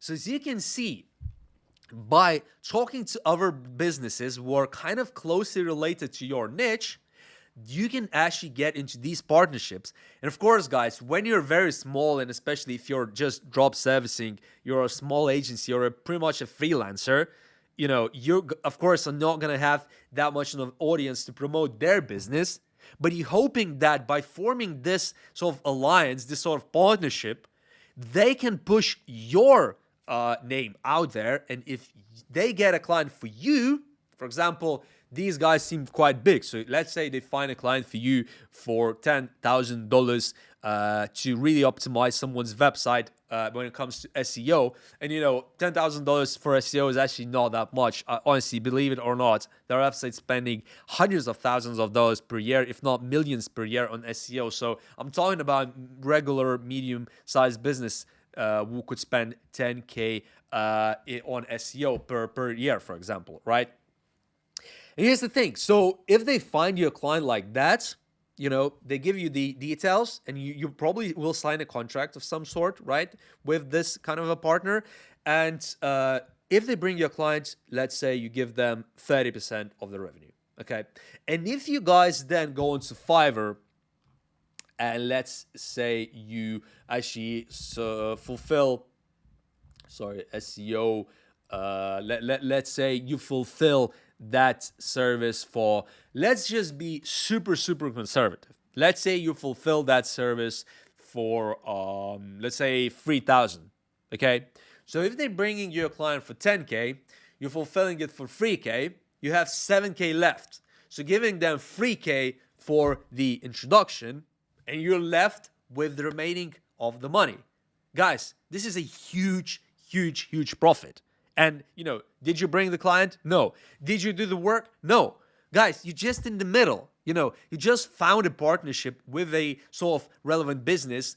And, you know, by communicating with both sides, you just made a huge profit. Guys, of course, I'm simplifying things. You know, getting these kind of clients are not easy to get a partnership with, but you're not getting any money from them. You know, so it's not like you're selling something to them. You're just forming a partnership where if they promote you, you give them a referral fee. If they, if you promote their service and find a client, they're going to give you a referral fee. So guys, these kind of partnerships do definitely work. And you'd be surprised, you know, even my YouTube channel, I'm still not like a massive YouTube channel. I'm actually getting these kind of emails from some of you guys. Some of you guys who are watching my videos are actually emailing me saying that, Tom, look, you're talking about drop servicing and I'm providing this SEO service. Actually, I'm not even joking, guys. I've had an email like this and some of you said, look, if you bring me clients, I'm going to give you a percentage of my sales. You know, I didn't sign up for it because I just don't have the time. You know,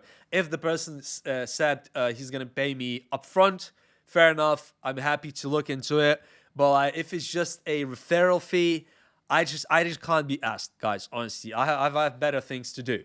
But when it comes to these kind of things, this is, you know, this could be beneficial. And a lot of businesses are actually looking for partnerships. You know, I'm not looking for partnerships on a commission split basis, but there's millions of people, millions of freelancers, millions of different brands and companies out there utilizing commission split strategies.